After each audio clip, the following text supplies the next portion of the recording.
I woke up in this world and got a system right away. It gave me a bag with 50 gold coins as startup money, but I could only spend it on buying a slave. Nothing else. One-time deal. So I figured I'd better make it count. I found a slave trader in a hot, stinking city called Calydorn. The guy was pushy, showing me cages full of scared beast-folk kids, but they were too young and small for what I needed. I told him straight, I wanted someone who could fight, was female, and had a good figure. He looked at me funny but said I was in luck. A shipment had just come in from White Mist Island, a place where they train slaves since childhood with drugs and brutal combat.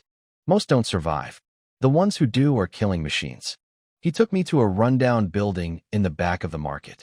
The moment I walked in, I spotted her, a cat girl standing perfectly still like a statue while every other slave cowered on the floor. Tall, pale skin, cat ears, fluffy tail. Beautiful, and absolutely terrifying. Her eyes were dead cold, like someone who'd killed more people than she could count. My system pinged immediately. Legendary unit detected. Her name was Ellie, 18 years old, cat beastkin. Her stats were insane. S rank in agility, intelligence, and perception. Overall quality, legendary. But her loyalty to me was 0. The trader had her demonstrate. They dragged out a corpse, told her to cut it up.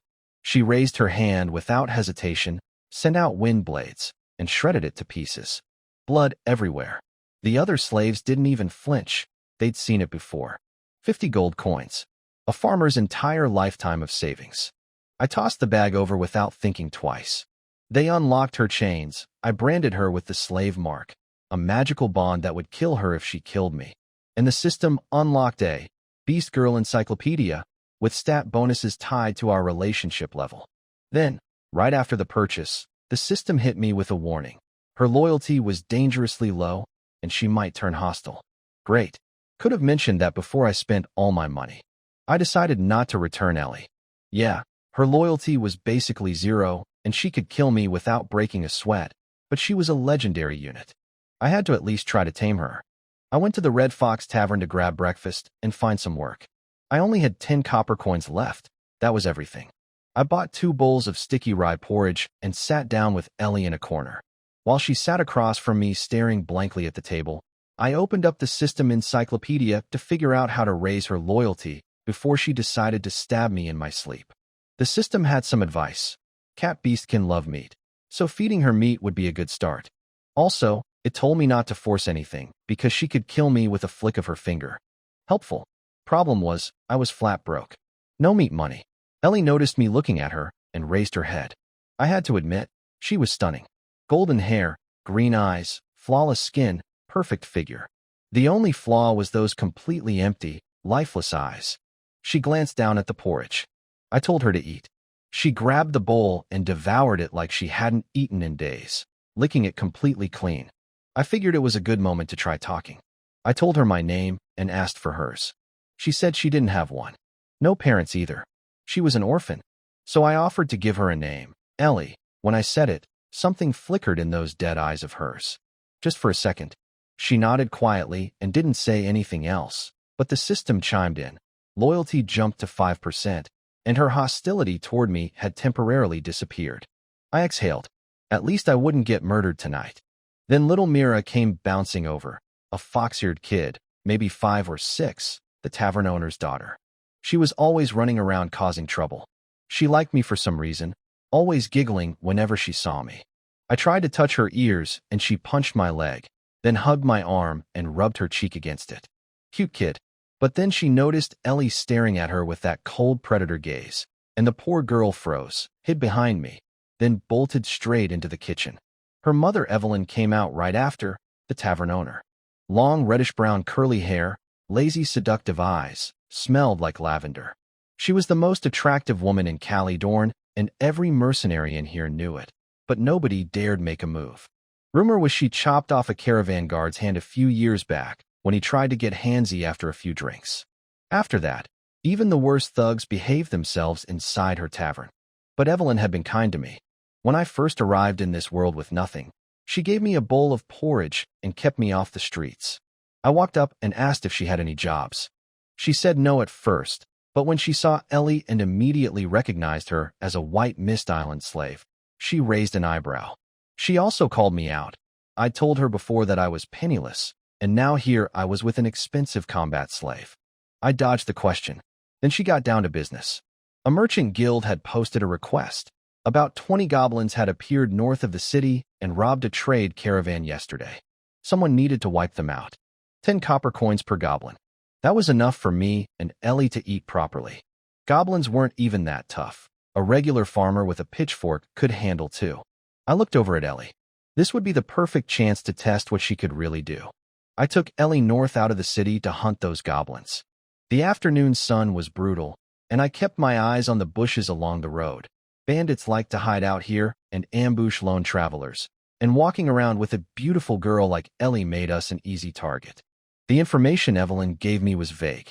The northern wilderness was huge with only a few paths cutting through it. Finding a pack of goblins out here was like searching for a needle in a haystack. After searching for a long time with nothing to show for it, I sat down on a hot rock and asked Ellie if she could sniff them out. She shook her head. Cats are ambush predators, not trackers. That's a dog's job. I made a mental note to buy a dog tribe slave later for tracking purposes. I told her we'd rest a bit and keep looking.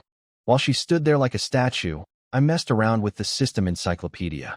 I checked Evelyn's profile, Fox Beastkin, level 1 affection, no loyalty score. The system asked me if I was into older women. I shook my head. I was just grateful to her, nothing more. But I realized I'd forgotten to appraise her stats. I'd have to do that next time at the tavern. Then a breeze hit us, and Ellie suddenly lifted her head and sniffed the air. She said she could smell goblins, pointing straight ahead. All I could smell was something like piss. I drew my sword, and we pushed forward through the tall grass. Soon I felt the ground trembling. Hooves. A merchant caravan was coming down the road. The 2 guards at the front spotted us poking out of the bushes and tensed up, but before I could explain ourselves, ropes shot out across the path and tripped them off their horses. A swarm of green goblins rushed out from every direction with knives and clubs, diving into the dust cloud. I told Ellie to help them. She raised her hand, and a blast of wind scattered the dust instantly. The 2 guards were fighting back to back, already bleeding and losing stamina. The merchant was standing on his wagon swinging a metal candlestick at any goblin that got close. A few goblins charged at me, but Ellie dealt with them before they even got close. Her wind blades were invisible, but made a sharp sound as they sliced clean through their necks. The headless bodies kept running for a few steps before collapsing. She mowed them down like it was nothing, green limbs flying everywhere. The whole fight was over in about 10 seconds. The guards were banged up, but alive. One pulled a dagger out of a gap in his armor, wincing hard. The other stared at Ellie and said her magic was incredible. I agreed. She was worth every coin. I asked the merchant if I could claim the goblin kills for the bounty. He didn't care, just happy to be alive. I also offered to escort them back to the city if they'd give us a ride. Deal. I sent Ellie to cut ears off the goblins for proof and collect any loot. The whole haul would net us around 7 or 8 silver coins, enough for food and maybe some new clothes for Ellie. Her current outfit was patched up rags and worn-out straw sandals. A decent set of clothes cost about 6 silver, which I could manage. Proper leather boots, though, were over 10 silver. Leather was expensive and shoemaking was slow, careful work. Way out of reach for now. Money problems were piling up. I sighed and decided we at least deserved a treat tonight.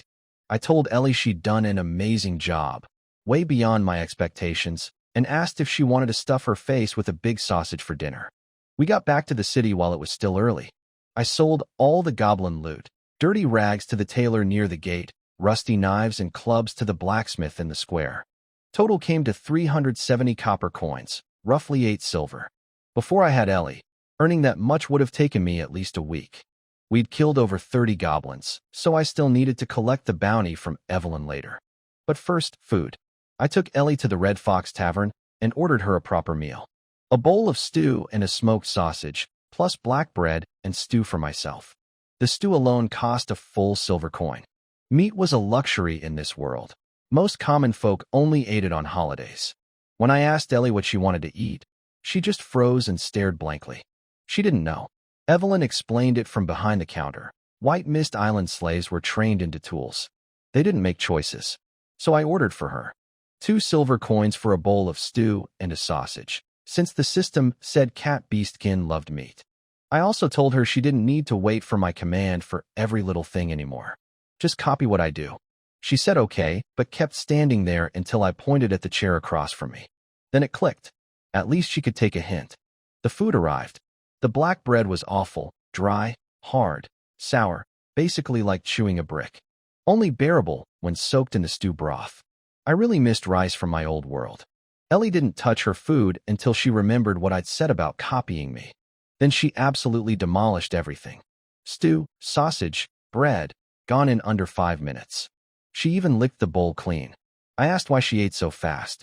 She mumbled that on the island, you had to fight others for food. If you were slow, you starved. I told her she could slow down now. Nobody was going to steal her meal. Then I asked if she was full. She lowered her head and whispered that she wasn't. A whole bowl of stew and a sausage, and she was still hungry. I pushed my leftover bread over to her. The system chimed in. Loyalty up to 10%. Apparently feeding her stew gave 5%. At this rate, if I kept her well fed, I could max out her loyalty eventually. The system also explained that higher loyalty made affection grow faster, which unlocked better rewards. I left Ellie eating and walked over to the counter to talk to Evelyn. That's when I used the system to appraise her stats. Another legendary unit, Fox Beastkin, 26 years old, S-rank intelligence, A-rank agility, and perception. She had a ridiculously long full name too. And at the bottom of her stat screen, there was an option to view detailed body measurements. I tapped it without a second of hesitation, but it wouldn't open no matter how many times I pressed. The system was messing with me. It even commented, "So you do like older women." I was standing there tapping the air like an idiot when Evelyn interrupted, asking if I'd been cursed by a demon. I'd been waving my hands in front of her face for a while. I played it off. Little Mira came running out of the kitchen again, grabbed my leg, and looked up at me. I tried to touch her ears, and she bit my hand. That little fox always nipped when we played. She pointed at Ellie and asked who the pretty lady was. I told her Ellie was my maid. Evelyn came over, took Mira back with a warning about being locked upstairs, and handed her off to a waitress. I leaned on the counter and got to business. I handed over the bag of 32 goblin ears, 7 silver coins worth of bounty. Evelyn counted them out, then narrowed her eyes at me and asked when I planned to pay the rent I owed her. I looked at the coins, looked at her, and after a moment asked if I could borrow some more money instead. Evelyn paid me the bounty, but refused to lend me any more money. Fair enough. I'd pay her back with interest once I had more cash. After dinner, I took Ellie to my place, a rundown house in the slums that Evelyn was renting to me. The neighborhood was awful, narrow mud paths, gutters full of filth, beggars and thugs everywhere. On the way there, I passed a collapsed house inside. Most buildings in the slums were made with wood frames and mud walls since nobody could afford stone. They'd crumble in 20 or 30 years. My house was the same type, and I quietly prayed it wouldn't fall on me while I slept. We stopped in front of a slightly cleaner-looking shack. Rent in the city wasn't cheap. Even a drafty slum house cost 20 or 30 silver for half a year, plus a deposit up front. But Evelyn had been generous. She charged me half price and let me move in first, pay later. Without her, I'd have been sleeping on the streets. I told Ellie to bear with the conditions for now. She scratched her ear and said nothing. Inside it was dark and smelled like mold. I asked Ellie to light the oil lamp. She flicked a flame from her fingertip and lit it instantly. Before her, lighting that thing with a flint took me half an hour. Having a magic user around was already paying off. The place was bare, one room with a broken wooden bed in the corner, a clothing chest, and a small fire pit that I'd never used. Nothing else. There was only one bed, so I grabbed some of Evelyn's old clothes from the chest and arranged them on the floor in a little nest shape. A cat bed for the cat girl. I felt a bit embarrassed telling Ellie to sleep there, but she didn't complain. She just sat down on the pile quietly, hugged her knees, and stared into space. She looked small and pitiful curled up like that. I promised I'd buy her a proper bed once we had the money. I pointed out the water jar by the fire pit in case she wanted to wash her face. Then something occurred to me. I asked if she could make water with magic. In the 2 weeks since I'd arrived in this world, taking a bath had been a nightmare. You had to haul water from the public well trip after trip to fill the tub. Most locals only bathed once every couple of weeks. She said yes. She set the tub upright, poured clean water out of thin air, rinsed the tub first, refilled it, and it was ready. My eyes lit up. Bath freedom at last. I stripped down and jumped in. Ellie stood there watching at first, then seemed to realize that wasn't appropriate, turned to face the wall, and even folded her ears flat against her head. After I finished and changed into clean clothes, I told her she could bathe too if she wanted. She glanced at me, said nothing, then just pulled off her shirt right there without a hint of shyness. Underneath, her chest was tightly wrapped in cloth strips. She unwound them and, well, the view was extremely generous. She clearly didn't care about being seen. She undressed completely and stepped into the tub. When she got out, she didn't even bother drying off before reaching for her clothes. I tossed one of Evelyn's old shirts onto her wet hair and told her to dry off first. She wiped down methodically, hair, then every inch of skin. Then, without being asked, she picked up my dirty clothes, put them in the tub, and started scrubbing them clean. Laundry service included, apparently. I thanked her softly. My eyelids were getting heavy. It had been an exhausting day, buying a slave in the morning, killing goblins in the afternoon. I told her to get some rest after she finished the laundry. Tomorrow we'd go back to the tavern for work, and once we earned enough I'd buy her some proper clothes and shoes. She said goodnight and called me master. She wrung the clothes out, hung them by the fire pit to dry, then sat quietly on her little pile of clothes, watching me fall asleep. Next morning I took Ellie to the tavern early and picked up a job clearing skeletons near a small village outside the city. The village chief posted it because his farmers were too busy with harvest season to deal with the monsters themselves. Skeletons were even easier than goblins, so Evelyn priced them at 5 copper each. Fair enough. On the way out I asked Ellie how she slept. She said, fine, but looked exhausted. I told her to be honest. Her ears drooped, and she admitted she slept badly. I hadn't slept well either. The bed was just a thin layer of straw on hardwood planks, basically like sleeping on concrete. I counted my money. 3 silver and 8 copper. I needed to buy Ellie clothes, shoes, and eventually a decent mattress. Everything cost money. Ellie said the bed wasn't the problem, though. When she was young on White Mist Island, they made her drink a potion that kept her alert even while sleeping. The side effect was she could never sleep deeply. Any small noise would wake her. I asked if I could drink something like that too. She said I could, but there was a 50% chance it would kill me. The effect would last until she died. I got curious about her past and kept asking questions. She answered every one, no emotion on her face. White Mist Island was worse than the rumors. 100 slaves would be captured and forced to drink over a dozen different toxic potions that enhanced physical abilities, endurance, reflexes, eyesight, magic capacity. Most died from the poison alone. Only 3 or 4 survived that stage, and the dead were thrown into the sea. For the survivors, the nightmare was just beginning. They were forced to torture and kill small animals first, then living people. The trainers constantly twisted their minds, reshaping their sense of right and wrong. Some couldn't take the guilt and tried to kill themselves. Failed attempts were punished even more brutally. Ellie described all of this without any expression, remembering every detail perfectly. Just listening made me feel sick. I told her to stop. She went quiet. A few steps later, she suddenly threw her arm out to block me, her eyes sharp, ears flattened back. Bandits in the bushes ahead. She sensed several of them. Before Ellie, I would have turned and run. Not anymore. I told her to kill them. 2 crossbow bolts flew out of the trees straight at our faces. In a flash, Ellie's wind magic blasted them apart. The shockwave flattened the grass on both sides of the road and knocked the bandits off their feet. Before they could stand, invisible wind blades swept across their necks one by one. Heads rolled. It was over in seconds. The blast nearly deafened me. I told Ellie her magic packed a serious punch, and she'd earned an extra chicken leg for dinner. I searched the bodies. These bandits were dirt poor, only about 50 copper coins between all of them. But their gear was worth something.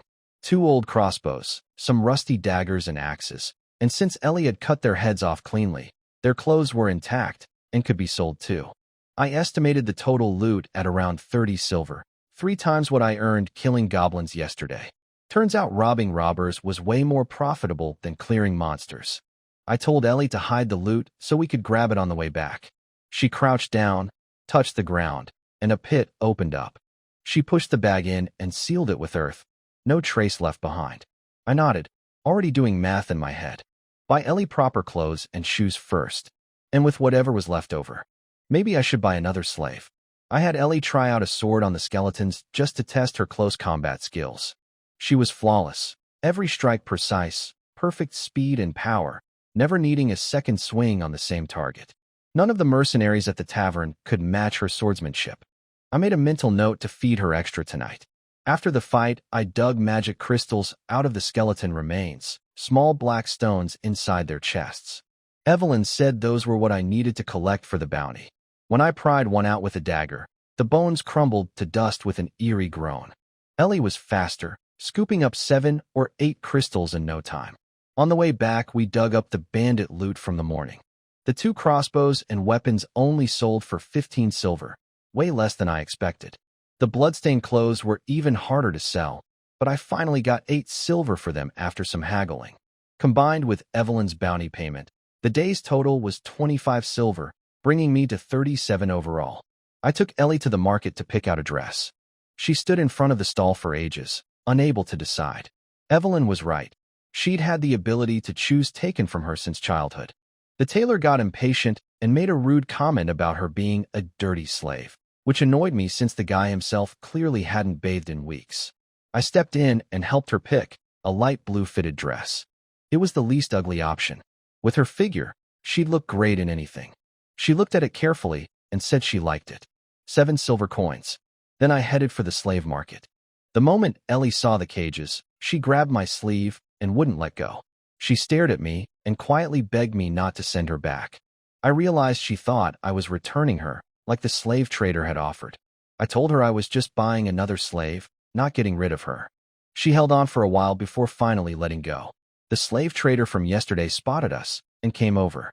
I told him what I needed: a dog tribe slave with a good nose for tracking, combat capable, female, and well-built. He asked if I meant big-chested again. I launched into a long explanation about how extra mass in that area provides organ protection and helps with upper body balance. He just waved his hand like he'd heard it all before and went to check his stock.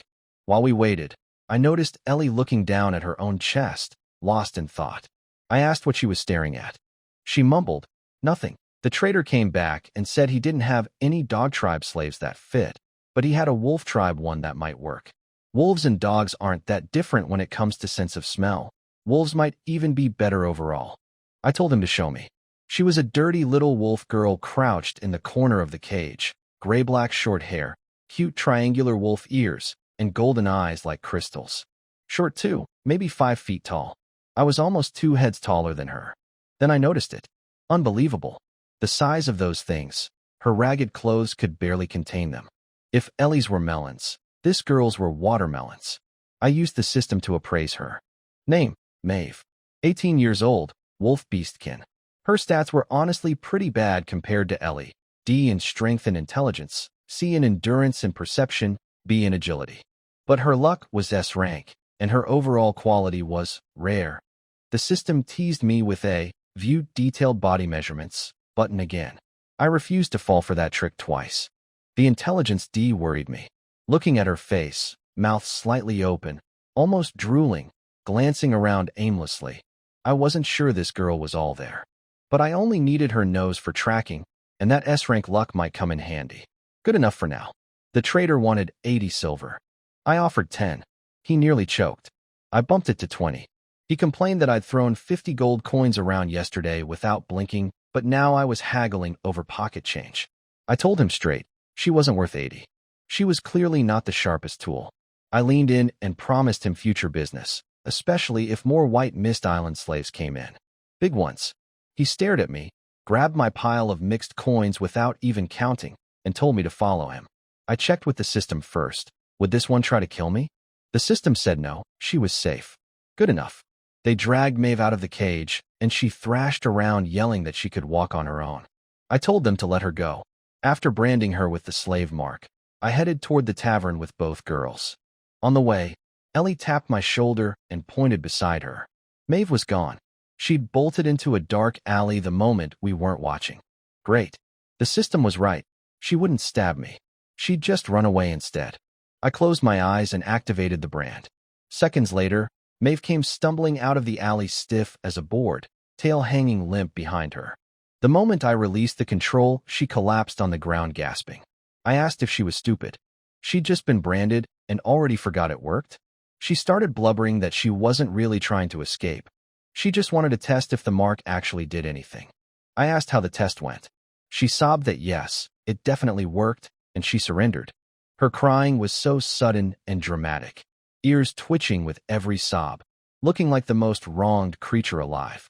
She was either genuinely dumb or a fantastic actress. I warned her there wouldn't be a next time. She wiped her tears and promised she'd never run again. We started walking. A few seconds later, I heard her muttering behind me. I turned around and caught her glaring at Ellie, whispering, "You traitor," at the tavern. I ordered dinner, half a stewed chicken plus a bowl of stew for Ellie as her reward, a bowl of stew and vegetable soup for myself, and for Maeve, just a block of hard black bread. She tried to run away earlier, so she had to earn her meals. The whole dinner cost 7 silver. I introduced myself and Ellie to Maeve. She told me her name was Maeve, given to her by her mother. At least she had one. That was more than Ellie could say. When the food arrived, Maeve's eyes went wide at the spread on the table. She grabbed Ellie in a hug and said she understood now why Ellie didn't help her escape, because the food here was amazing. Ellie quietly pushed her away, clearly not a fan of being touched. I gave Ellie her chicken and stew. She ripped off a drumstick immediately and went to town on it. The chicken was old and tough with barely any seasoning, but she didn't care. She even crushed and swallowed the bones. The system reported her loyalty climbing, 15, 20, 25%. One chicken got her to 25. Not bad at all. Maeve looked at her single piece of bread, and her ears drooped like the world had ended. I told her if she wanted Ellie's treatment, she'd have to work hard tomorrow. She bit into the bread without another word, chewing loudly. Her starting loyalty was already at 61% though. Ellie had started at 0. I was lucky to still be alive. Maeve spent the next few minutes staring at Ellie's chicken, drooling onto her own shirt. She inched closer and begged for just one tiny bite. Ellie silently slid her bowl away and started eating faster. She was protective of her food. Watching Maeve, I thought she didn't seem like a wolf at all. More like a dog, those innocent but sneaky puppy eyes begging for scraps, the shameless sucking up, the cowardly guilt after getting caught running. I just hoped I hadn't bought a useless glutton. I couldn't watch her suffer anymore. I ordered half a bowl of stew and pushed it in front of her. She couldn't believe it. I told her if she asked again I'd take it back. She snatched the bowl and inhaled the food, mumbling happily with her mouth full. Loyalty shot up to 70%. Evelyn came by and noticed Maeve. I handed over the bag of skeleton crystals, 30 kills, 150 copper. Evelyn looked inside, then said flatly that since I had money for new slaves, but not for rent, she'd be keeping the bounty. I tried to protest, but she just handed me 5 silver coins and walked away. Little Mira came charging out of the kitchen and slammed into me like a bull. I joked about her never letting me touch her ears. She looked up and said if I were her man, she'd let me. I paused. This kid was 5 or 6 and already talking like that. Evelyn's face went dark and she warned Mira to stop talking nonsense or she'd never be allowed outside again. Mira muttered that her mom was a tiger. Then Mira spotted Maeve and asked who she was. I said she was my second maid. I used the distraction to sneak a quick pet of Myra's fox ears. Soft, fluffy, warm. She bit my hand immediately. Still no ear touching allowed. Maeve put down her bowl, face covered in broth, and called Mira adorable, reaching out her arms. Mira almost went to her, but Evelyn pulled the kid away. She wasn't letting her daughter play with someone who looked that dumb. Maeve scratched her cheek, confused. I told her the problem was obvious. She stank. Nobody wanted to be held by someone that dirty. I told her I'd give her a proper bath when we got home. After dinner, I brought both of them back to our cramped little house. With 3 people now, it felt even smaller. Maeve looked around nervously and asked if the place was really safe from collapsing. I told her Evelyn had reinforced it with magic, so it should hold for now. Once I had more money, I'd rent something bigger near the square. Ellie walked past me and carefully folded her new blue dress. I told her to wash it first since who knows how many people had touched it at the market. She took it to the tub and started cleaning it gently. She clearly treasured it. I suggested she try it on first to check the fit. We all needed baths anyway after running around in the summer heat all day. She nodded and changed right there. Unfortunately, she still had those cloth wraps around her chest, so I could only see the outline. When she had it on, she stood there holding the hem and swayed side to side. She looked stunning. The light blue fabric hugged every curve perfectly. Then I noticed the neckline was much lower than I'd realized. I'd accidentally picked a low-cut dress. I cleared my throat and told her honestly that she was the most beautiful beastkin I'd ever seen, and that her eyes looked like they had stars in them. She nodded without a word and quickly took the dress off to fold it again. She seemed a little embarrassed. Maeve complimented Ellie too, then immediately sat down and asked when she could eat again. I couldn't believe it. We'd literally just come from the tavern. She was a bottomless pit. I told her I only eat 2 meals a day. She flopped on the floor and groaned, clutching her stomach. I dug around in the pot above the fire pit and found a piece of black bread from days ago. It was rock hard, but still edible. That stuff lasted years if kept dry. I tossed it to Maeve, and she leaped up and caught it in her mouth like a dog. While she ate, I tested something. I asked her if we were friends, putting the master-slave thing aside. She nodded seriously and said of course. I gave her meat, so we were friends. The system panel appeared instantly. Maeve's affection had jumped to level 2, become friends, was now complete. The reward was a 15% boost to my strength, endurance, and agility. I felt it immediately. My body got warmer, my muscles tightened. I lifted my shirt and my abs were visibly more defined. Ellie's bonus was only 5%, while Maeve's was 10%. I asked the system why Evelyn didn't count since she was also my friend. It said she had to admit it herself. So I went over to Ellie and asked her seriously if we were friends.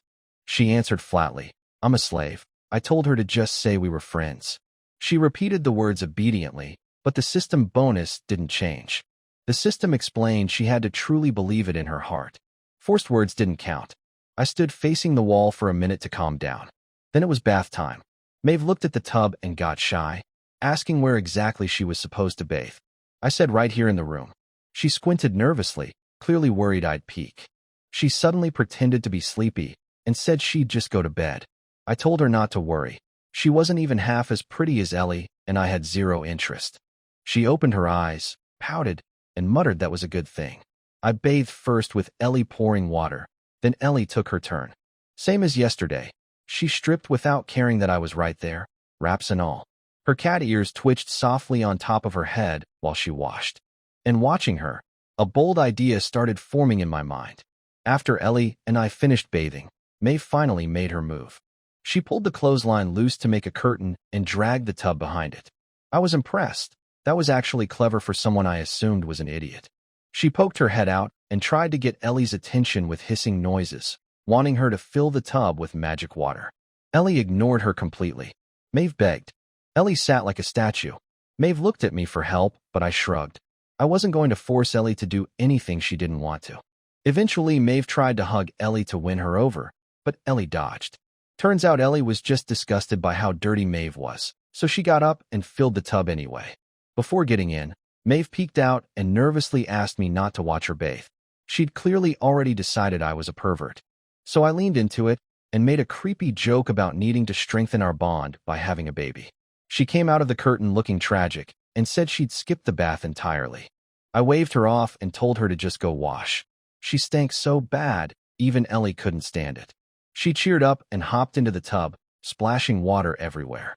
I warned her about getting the dry clothes wet. She said magic water evaporates fast, unlike normal water. Ellie confirmed it with a nod. Once Ellie's hair was dry, I put my plan into action. I asked if I could touch her ears. She looked at me strangely. I told her they looked soft and pretty, and if she didn't want me to, that was fine. She thought about it for a few seconds, then sat on the edge of my bed and tilted her head toward me. I touched a beastkin's ears for the first time. It was incredible, soft fur sliding between my fingers, the ear warm and springy. After a while it started getting hot. I looked down and saw Ellie's cheeks had turned red, her skin flushed a deep rose color. The system reported loyalty jumping to 30%. And her affection hit level 2, become friends, was now complete. My total stat boost went up to 20%. Apparently ear touching was a major bonding move. The system warned me that if I tried this yesterday, she would have killed me. Timing mattered. I went through my best cat petting techniques, rubbing, pinching, stroking. Ellie stayed composed on the surface, but her breathing got unsteady. Maeve had finished her bath and came out in her old patched-up clothes, watching us with drooping ears. She asked in a shaky voice if she'd have to get her ears touched too. Her face was clean now, and she was actually pretty cute. Not on Ellie's level, but solidly above average. And her figure was beyond impressive. Ellie seemed embarrassed and pulled away slightly. When I let go, she immediately retreated to her corner and sat there staring at nothing. I couldn't tell if she was refusing or just shy. I turned to Maeve and beckoned her over to let me touch her wolf ears. She instantly pretended to fall asleep, going completely still like a corpse. I tossed a set of my clean clothes onto her since her own were falling apart and reeked. She changed behind the curtain, then poked her head out asking if I had any chest wraps. I told her I was a man. Why would I have those? She said without wraps they were too big. I told her to show me how big. She peeked out for half a second and ducked back. Even through the shirt, they looked a full size bigger than before. Absolutely ridiculous. She came out holding her chest, pants rolled up since my clothes were way too long on her. I told both of them to get some rest. We had work again tomorrow. Next morning, Maeve bounced along behind me like a kid on a field trip. She'd slept great and eaten well. Ellie was the opposite, still exhausted from another sleepless night thanks to that permanent drug in her system. We got to the tavern planning to grab a job and leave, but Maeve kept whining about being hungry, so I had to stop and buy breakfast. She happily munched on black bread and announced with a big grin that being a slave was wonderful because she finally got to eat. The mercenaries around us stared at her like she was insane. Evelyn overheard and commented that Maeve was just lucky to have a decent master. Most slaves lived miserable lives. Maeve looked at Evelyn with envy and asked how her master treated her, assuming anyone who ran a tavern must eat well. Evelyn ignored her. I explained that Evelyn wasn't a slave, she was the owner. Maeve couldn't believe a fellow beastkin could walk around free without getting captured. I didn't fully understand the details myself, having only been in this world for about 2 weeks. All I knew was that Evelyn had citizenship recognized by the kingdom. We took a goblin clearing job and headed out. Goblins had been pouring out of the underground near the northern part of the city, so there'd be plenty of work for a while. On the way, I questioned Maeve about her skills. It was painful. She was the polar opposite of Ellie. She couldn't use a sword, couldn't use a bow, couldn't use magic. She could do absolutely nothing useful in a fight. I sighed. She'd only cost me the price of 10 bowls of stew, so I shouldn't have expected much. She proudly told me she was great at farming. Before being captured, she'd helped her mother work the fields. I told her we were mercenaries, not farmers. She offered that she could also do laundry. I gave up and told her to just be our lucky charm and try not to die. She cheered and started hopping around me happily. Meanwhile, I reached over and pinched Ellie's ear. She flinched. I caught her off guard and closed one eye while her tail swayed behind her. Ever since last night, I'd been addicted, and now I had a new goal. Someday, I wanted to get my hands on that fluffy tail. Maeve saw this and backed away, terrified her ears were next. She said touching Ellie's should be enough. I raised an eyebrow and threatened to sell her. She burst into tears, grabbed onto me, and begged not to be sold because she'd finally found a place where she could eat. Then between sobs she added that if I really had to sell her, could I please sell her to Evelyn? At least she'd never go hungry there. Food was her whole world. She told me earlier that she actually had a family, but they abandoned her because she ate too much. She was wandering the forest looking for people when she fell into a slave trader's trap. I pointed out that for someone who claimed to have starved, she sure didn't look underfed, especially up top. She got angry and slapped her own chest, ranting about how those useless things stole all her nutrition and kept her hungry. I reached out to give them a slap too, but she dodged and guarded herself. She told me to go bother Ellie's instead. Ellie turned around and gave Maeve a look so cold she immediately shut up. I shrugged it off. No rush. Someday. I told Maeve she still needed to learn basic self-defense, so Ellie would be her teacher. Ellie nodded. She seemed quite willing to train her. Maeve sighed and agreed. Then 2 minutes later complained that walking was exhausting and asked when we could rest. We'd gone maybe 2 kilometers. I told her if she was that tired, she might as well ride on my head. Maeve actually tried to climb onto my neck when I made that joke about carrying her. She managed to get up there after a few jumps, but she was heavy as a pig and kept squirming. My knees nearly gave out after a few steps. I threatened her, and she hopped off, then stood behind me with her hands on her hips grinning like an idiot. She was getting too cocky, so I raised my hand to activate the slave brand. She instantly dropped to her knees and apologized. Too late. I made her slap her own, but 100 times as punishment.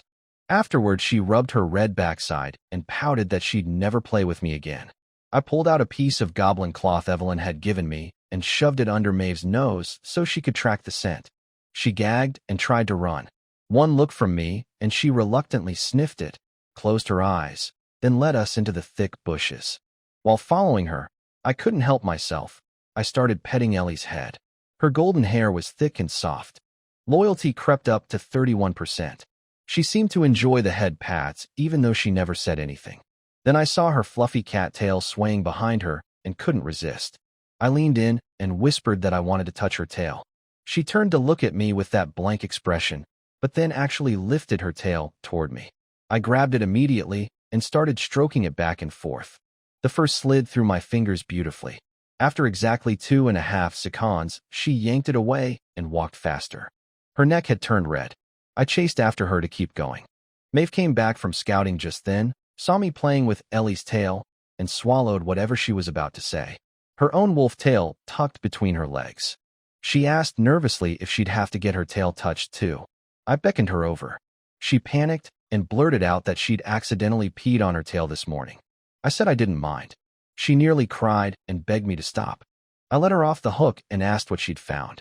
She reported a goblin camp ahead. The smell was overwhelming. Buying her had been the right call. Her nose saved us hours of searching. She wanted to hide while Ellie did the fighting. I handed her my sword and told her she was going in too. She laughed nervously, hoping I was joking. I wasn't. She reluctantly took the sword and stood next to Ellie. By the time I caught up, the fight was already over.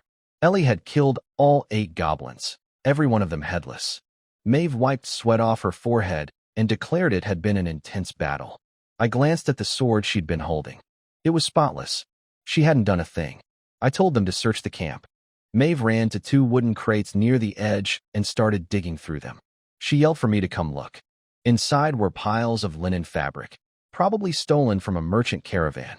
I estimated the haul at around 50 silver coins. A serious windfall. I announced we'd eat well tonight. Usually Maeve would have been the first to cheer, but she was oddly quiet. I turned around and found her poking at something in the tall grass with a stick while Ellie watched. I walked over and saw what they'd found, a rocky hole in the ground, just big enough for one person to squeeze through. I tossed a rock down the hole. It bounced around for a few seconds before going silent.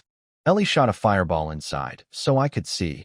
The tunnel went straight down about 20 or 30 meters before hitting a sharp turn.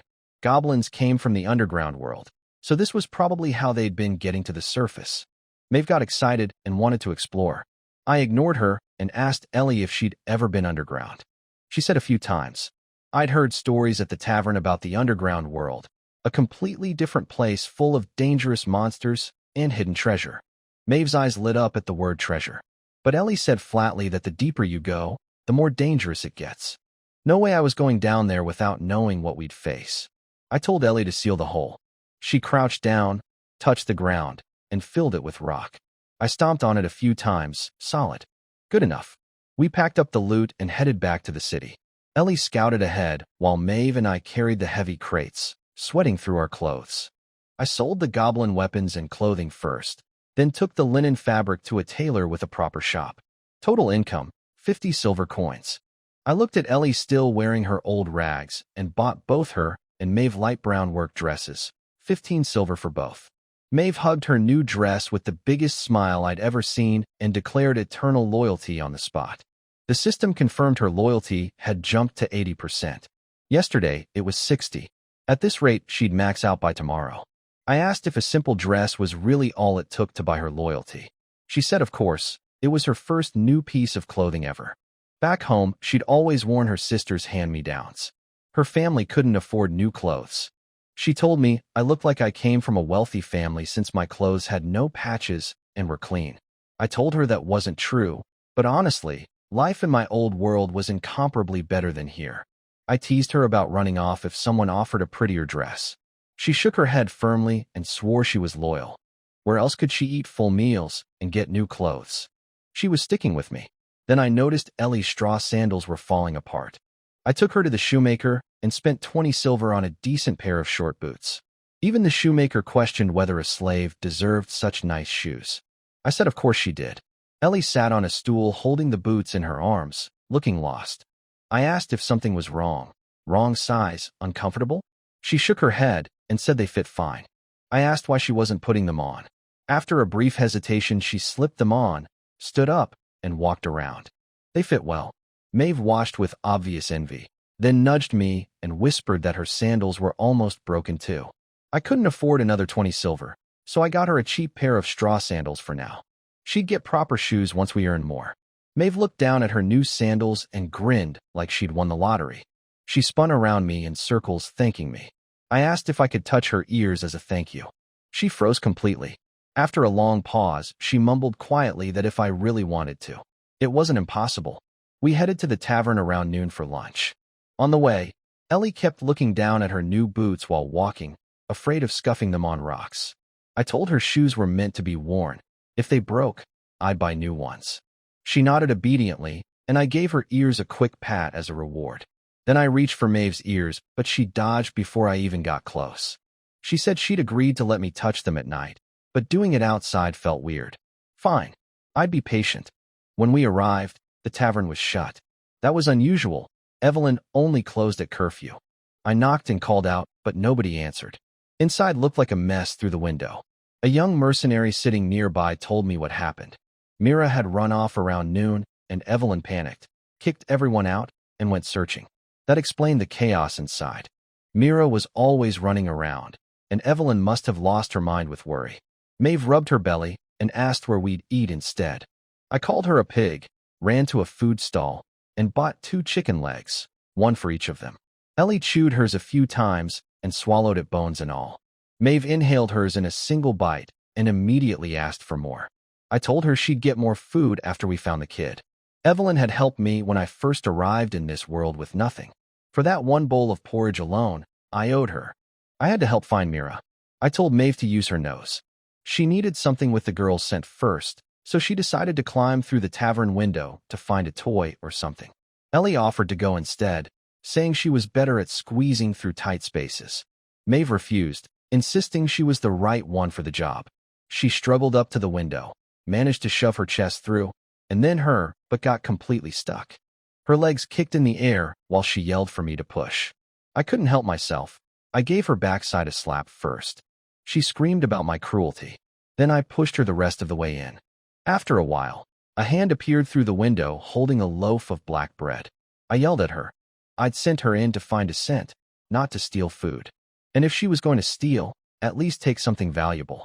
She said she'd already found the scent too, and held out a small wooden doll, Myra's favorite toy. I'd seen the kid playing with it at the counter many times. I told her to hurry. Most human kingdoms weren't friendly to beastkin. A beastkin child wandering alone in the city was in real danger. She could have already been snatched and shipped off to White Mist Island. Getting Maeve back out was another ordeal.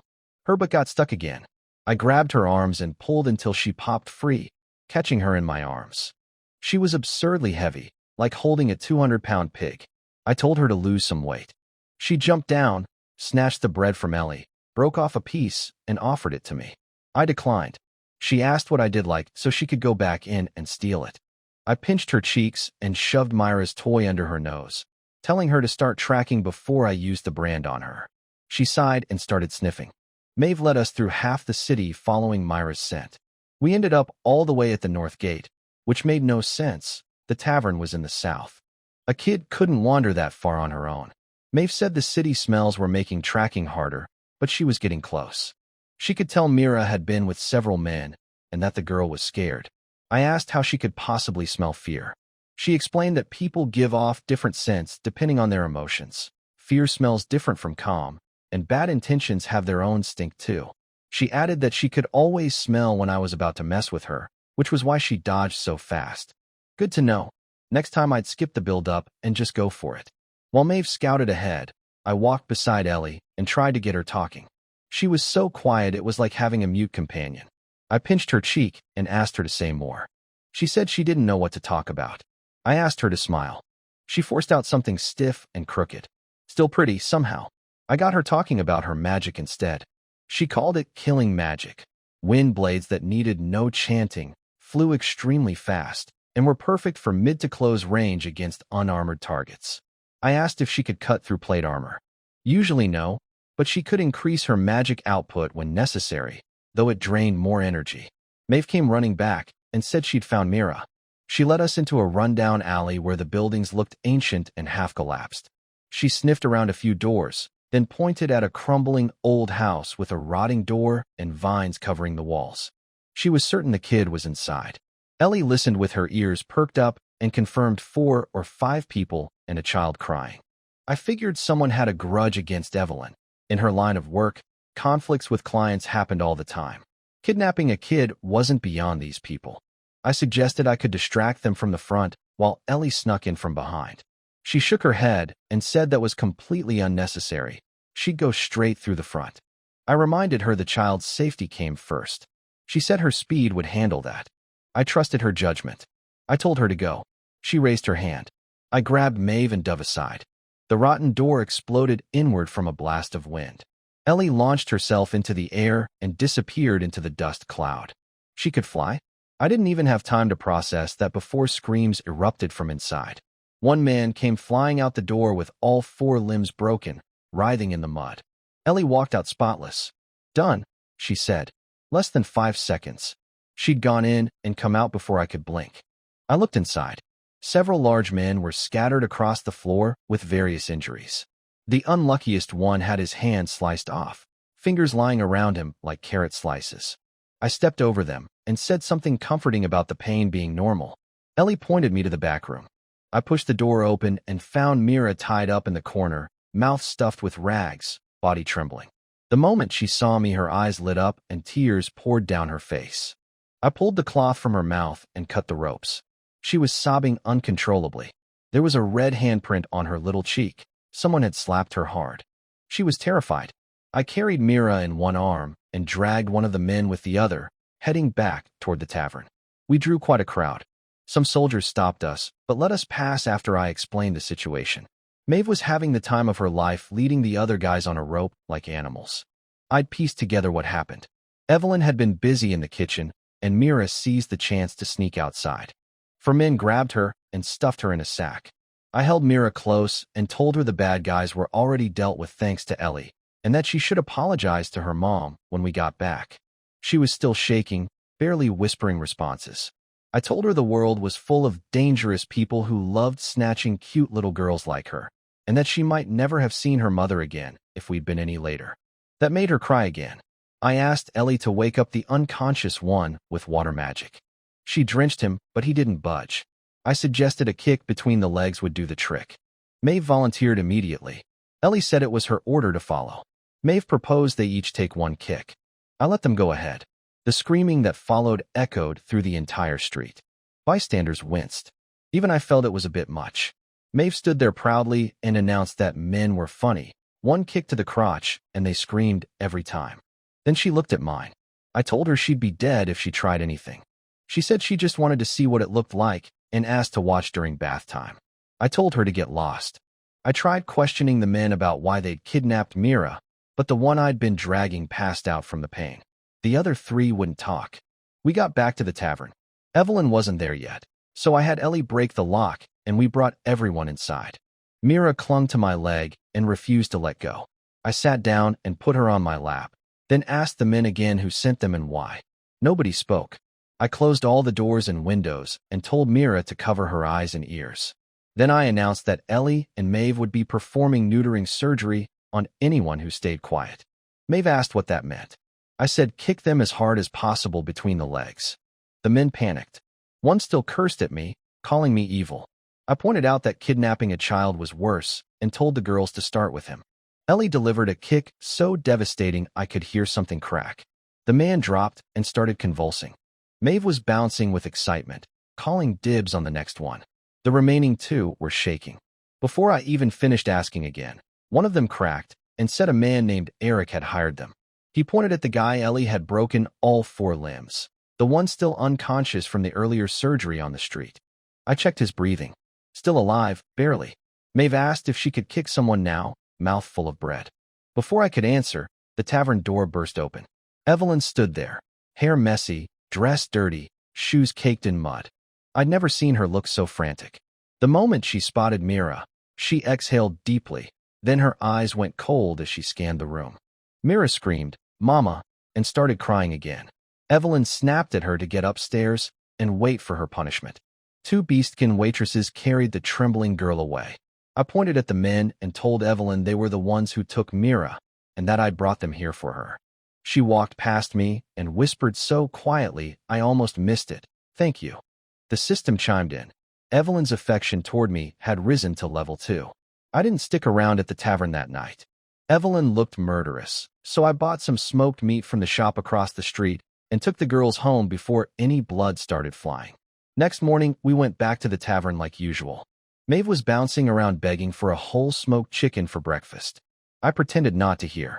She downgraded her request to a bowl of stew. I told her she didn't even let me touch her ears, so why should she get stew? She'd promised yesterday when I bought her the dress, then immediately went back on her word after bath time. Wouldn't let me near a single strand of wolf fur. She whined and clung to my arm, begging for meat. At the counter, I ordered 3 bowls of stew and 3 pieces of bread, and handed Evelyn the bag of goblin ears I'd forgotten to turn in yesterday. 8 kills, 2 silver. I pushed 2 more silver coins forward to pay for the food, but she wouldn't take them. She said it was on the house. Her thanks for finding Mira. Maeve's head popped up immediately asking for stewed chicken since it was free. I shoved her face back down. I asked Evelyn about the kidnappers. She said the one named Eric was the man whose hand she'd chopped off 4 years ago for trying to grope her. She said she should have aimed for his neck instead. The real victim in all this was Mira, though. No telling what they'd planned to do with her. I glanced toward the kitchen, but didn't see the little fox anywhere. Evelyn confirmed Mira was upstairs. I was about to leave when Evelyn called me back. She had an odd expression. After a few seconds of hesitation, she buried her face in her account book and tried to look busy while asking if I'd take a job. Go upstairs and keep Mira company for the day. The kid wouldn't stop asking for me. 5 silver coins, plus lunch and dinner covered. A paid day off with free meals. Best job I'd ever been offered. Ellie hadn't slept well in days, and even I could use the rest. I asked if bringing both girls along was okay. Evelyn eyed Maeve with some concern, but I promised to keep her in check. After breakfast, we headed upstairs. For small rooms lined a hallway on the 2nd floor. The one near the stairs belonged to 2 beastkin waitresses. Evelyn's slaves, actually, but she clearly treated them well. Their room was clean with fresh flowers on the windowsill. I'd heard stories of owners using their slaves as chamber pots at night. Evelyn was nothing like that. A door at the end of the hall cracked open. Mira peeked out and called my name. Maeve rushed forward to hug her, but Mira slammed the door in her face. She opened it again just enough to whisper that her mom said Maeve wasn't smart and she wasn't allowed to play with her. Maeve protested that she'd been the one to rescue Mira yesterday. I corrected her, that was Ellie. Maeve insisted her nose deserved at least half the credit. She wasn't wrong about that. Mira let us all in and latched onto my leg. She said being alone upstairs was boring and begged me to play. I stared at her cute little fox ears and proposed a game where the loser had to let the winner touch their ears. Maeve elbowed me and muttered that I was shameless. Not even a child's ears were safe from me. Myra's room was small and cute. Carpet on the floor, colorful dolls on the bed, a little bookshelf. I sat on the carpet playing rock, paper, scissors with Mira while Ellie curled up in the corner trying to sleep. Maeve sat nearby coaching Mira and getting it wrong every single time. Mira kept losing, and I kept touching her ears as the penalty. Her face was red with frustration. Maeve kept shouting advice like, throw scissors next. Mira would ignore her and throw rock, and I'd throw paper. After watching for a while, I concluded that neither of them was particularly bright. Maeve begged to play, but I refused. She'd cheat. Last round she lost and bolted before I could touch her ears. For someone so top-heavy, she was impressively fast when running away. I told everyone to rest. I looked over at Ellie, still curled up in the corner. I whispered her name, and she immediately sat up. She hadn't slept at all. Meanwhile, Maeve was already spread-eagled on the carpet, belly exposed, snoring. She'd fallen asleep in under 2 minutes. One girl couldn't sleep no matter what, and the other passed out the moment she lay down. I asked Ellie why she'd seemed fine the day I bought her. She said she'd actually slept that night, but only because she'd been so exhausted she basically collapsed. That wasn't sleep, that was passing out. Mira suggested a lullaby since that's what her mom did. Ellie replied flatly that she didn't have a mother. The room went silent. Mira then said I should sing instead. I couldn't sing, but I had another idea. I sat on Myra's bed and had Ellie lie down with her head on my lap. She fidgeted at first and seemed ready to leave. I told her to close her eyes, relax, and just breathe. I gently stroked her ears while she settled in. Mira watched and called me a pervert for always touching ears. I covered her mouth and whispered that Ellie was falling asleep. Mira yawned, climbed onto the bed behind Ellie, wrapped her little arms around Ellie's waist, and fell asleep herself. I sat there against the headboard for a while. Ellie's breathing was steady, ears flat against her head. I whispered her name. No response. She was actually asleep. Normally she'd snap to attention the instant I called her, but this time, nothing. The trick was just stroking her ears. That's simple. Then someone knocked on the door. Ellie's ear twitched, and she woke up instantly. Evelyn came in. I told her to keep quiet since Mira was sleeping. I noticed dried blood on Evelyn's face and hands. She said casually that she'd killed some merchants connected to Myra's kidnapping. Not just Eric, there were others involved. She'd hung their bodies in the public square for everyone to see. I asked if that would cause her trouble. She said no one would dare come after her openly. I believed it.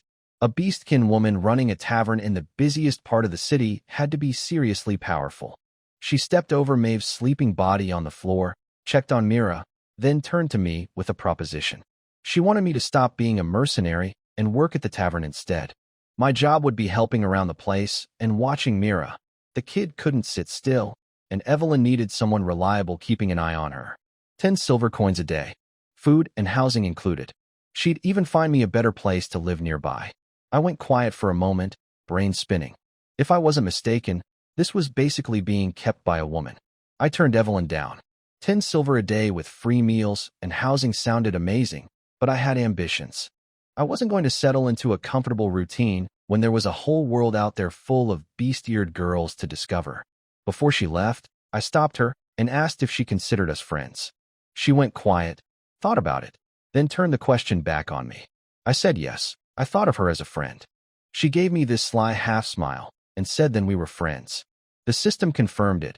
Affection level 2, friendship achieved. My total stat boost hit 30%. I clenched my fist and swung it around, testing the difference. Ellie was watching me from the bed. She'd actually fallen asleep earlier while I stroked her ears, but Evelyn's visit woke her. She said the short nap helped. I suggested more rest after lunch, but she insisted she was fine. I wanted to test my boosted strength, so I asked Ellie to squeeze my hand. She gripped lightly at first, then gradually increased pressure. I held my own for a moment, but soon it became painful. When I yelled stop, she let go and said I was a bit stronger than a normal person. Just a bit, with a 30% boost. Meanwhile, she could crush bones with her bare hands, punch through throats with her fingers. Her grip strength was comparable to a tiger or lion's bite force. Completely inhuman. I suddenly worried about future, intimate situations. If she got carried away, things could snap. She seemed to read my mind and assured me she had perfect control over her strength. I asked about the flying I'd seen yesterday. She confirmed it, short-duration flight magic that drained a lot of energy. She demonstrated by floating up and touching the ceiling. I asked if I could learn it. She said yes, but since I had no magical foundation and hadn't started training as a child, it would take a very long time. Mira woke up and overheard us talking about magic. She said her mom was making her learn too, and it was harder than math. She offered to take us to Evelyn's study, which apparently had tons of magic books. I asked Evelyn's permission over lunch. She agreed as long as we didn't mess up the room. Maeve was bouncing around declaring she'd learned an amazing spell to impress everyone. Mira mumbled through a mouthful of stew that magic wasn't that easy. Maeve immediately zeroed in on Myra's bowl, noticing the meat chunks were bigger than what we'd gotten. She tried to sweet-talk a bite out of a 5-year-old. I dragged her away. Mira unlocked the study with a little key ring. Inside, the room smelled faintly of almonds and vanilla. 3 walls were covered floor to ceiling with packed bookshelves, hundreds of books. In this era, books were expensive. Evelyn's wealth went deeper than running a tavern. Mira asked what kind of magic I wanted to learn. Before I could answer, Maeve jumped in asking if there was a spell to make food appear out of thin air. Maeve couldn't read a single word. She sat next to me, scratching her ears in frustration, begging Mira to teach her. I stuffed half a piece of bread in her mouth and told her to go away. Mira pushed her out of the study. No eating allowed inside because crumbs attract mice and bugs. I pulled a book off the shelf and flipped through it. The system translated the text for me, but the dense writing still gave me a headache. I found a fireball spell and asked Mira if I could learn it. She said it was the simplest beginner magic. Someone with good talent could learn it in about a month. She knew it herself, though she admitted she tried to use it on the kidnappers yesterday and got slapped before she could finish the chant. She took me up to the roof to demonstrate. She chanted a long string of strange words while red magic circles formed around her arm, then launched a fist-sized fireball that flew incredibly far until it vanished in the distance. We both stared toward where it landed and silently hoped it didn't set anything on fire. Back in the study, I tried learning the spell myself. The incantation was a mess of random-sounding syllables with no logical connection. I couldn't memorize it no matter how many times I read it. The advanced spells were even worse. One called Fire Meteor Shower had a chant that filled an entire page. You'd get cut to pieces by bandits before finishing something that long. I asked Ellie to teach me her killing magic instead. She said even the simplified version required memorizing a chant first. Then she gave me a rare piece of advice. Don't focus too much on getting the words perfect. What actually mattered was imagining a fireball in my hand. Mira confirmed this was what her mom had taught her too. Imagination was something I excelled at. I started chanting again while picturing a round ball of fire in my palm. Something warm surged through my arm. Deep red magic circles appeared one by one, and a pale yellow fireball formed in my hand. It was hot, painfully so, and I felt a strange urge to unleash it and burn everything around me. Mira panicked and screamed at me not to release it indoors. Before I could react, Ellie threw a water ball and extinguished it. She'd been watching me carefully the entire time, ready to intervene. Reliable as always. Mira was stunned. She hugged me and said it had taken her months to learn that spell, but I'd done it on my first try. Evelyn came upstairs after hearing the commotion and asked what was going on. Mira grabbed my shirt excitedly and told her mom I'd learned magic just by looking at it once. Then she asked, "Mama, when I grow up, can I be with him?" What was supposed to be a rest day left me more tired than usual. The morning was fine, just games with Mira and a nap. But the afternoon was torture. Those magic incantations scrambled my brain. The system mocked me, saying if I didn't suffer through learning magic now, I'd suffer in life later.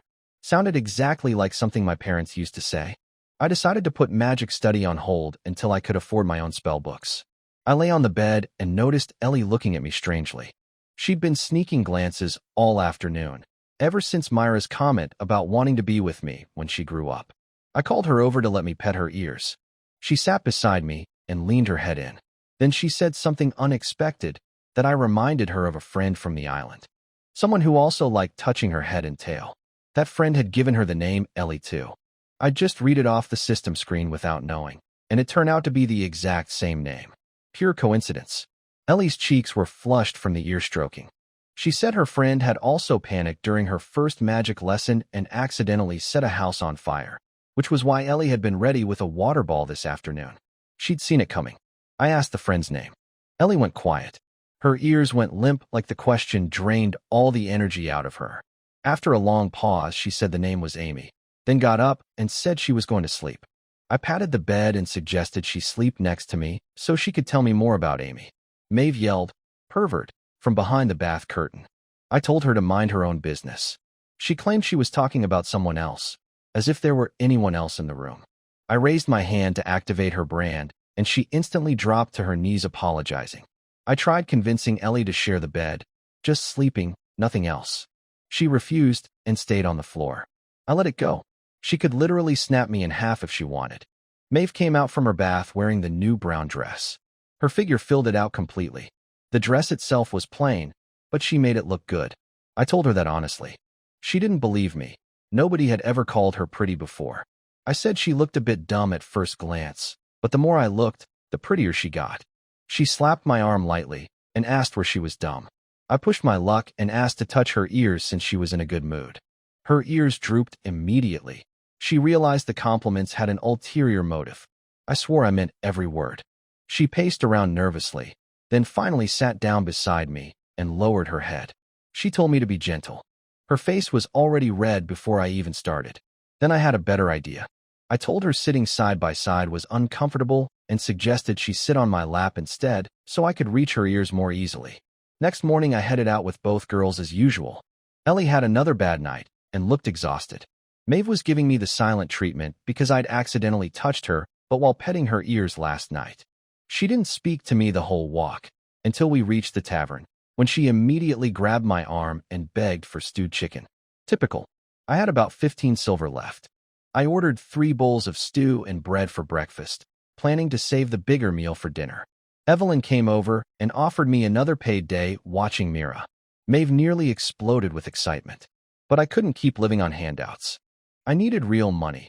I wanted to rent a bigger place since 3 people in that tiny shack was already cramped, and I planned to buy more slaves eventually. Evelyn had something bigger. Mercenaries had found a cave leading underground north of the city, full of goblins. The local Viscount and the Merchant Guild were recruiting a team to go down and clear out the nest. Pay was 40 silver per day. Over 50 people were going, including the Viscount's son. Scouts had checked the route and said it wasn't too dangerous. 40 silver a day would solve my money problems fast. A few days down there, and I could afford a decent house near the square. I told Evelyn to count me in. She had the tavern staff prepare supplies, black bread, salted meat, and water skins. Enough for 3 people for 3 days if we rationed carefully. She said she'd deduct the cost from my pay. She walked me to the gathering point outside the square. A crowd of mercenaries in various armor stood around, some harassing women passing by. The lead soldiers wore polished plate armor. I noticed plenty of male beastkin slaves in the group too, all wearing worn-out gear. Evelyn went ahead and spoke to a nobleman in plate armor, pointed at me, and came back saying I was registered. Before leaving, she lingered like she wanted to say something else. I stared at her fox ears and told her I wanted to touch them. She glared at me and told me to listen to myself. Then she said to be careful down there.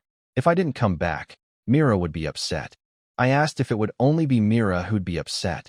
She said of course, fixed my collar, and walked away without looking back. Maeve bumped my shoulder and muttered that I was a pervert for wanting to touch everyone's ears. I handed her all the supplies to carry since she couldn't fight anyway. She accepted with a suspicious grin. Being in charge of the food was her dream job. I warned her that if I caught her sneaking bites, she was dead. She swore on her life she'd never steal food, then immediately swallowed her saliva. Just then, a man's voice came from behind us asking why there were female slaves here. Apparently women weren't usually brought underground. I turned around and saw the nobleman Evelyn had just been talking to. The young nobleman looked my age but wore expensive plate armor head to toe, with 2 attendants carrying maces behind him. I pointed at Ellie and told him she was from White Mist Island. He raised an eyebrow. How could a mercenary afford that? Then he looked at Maeve and frowned. I said she was just carrying our supplies and wouldn't fight.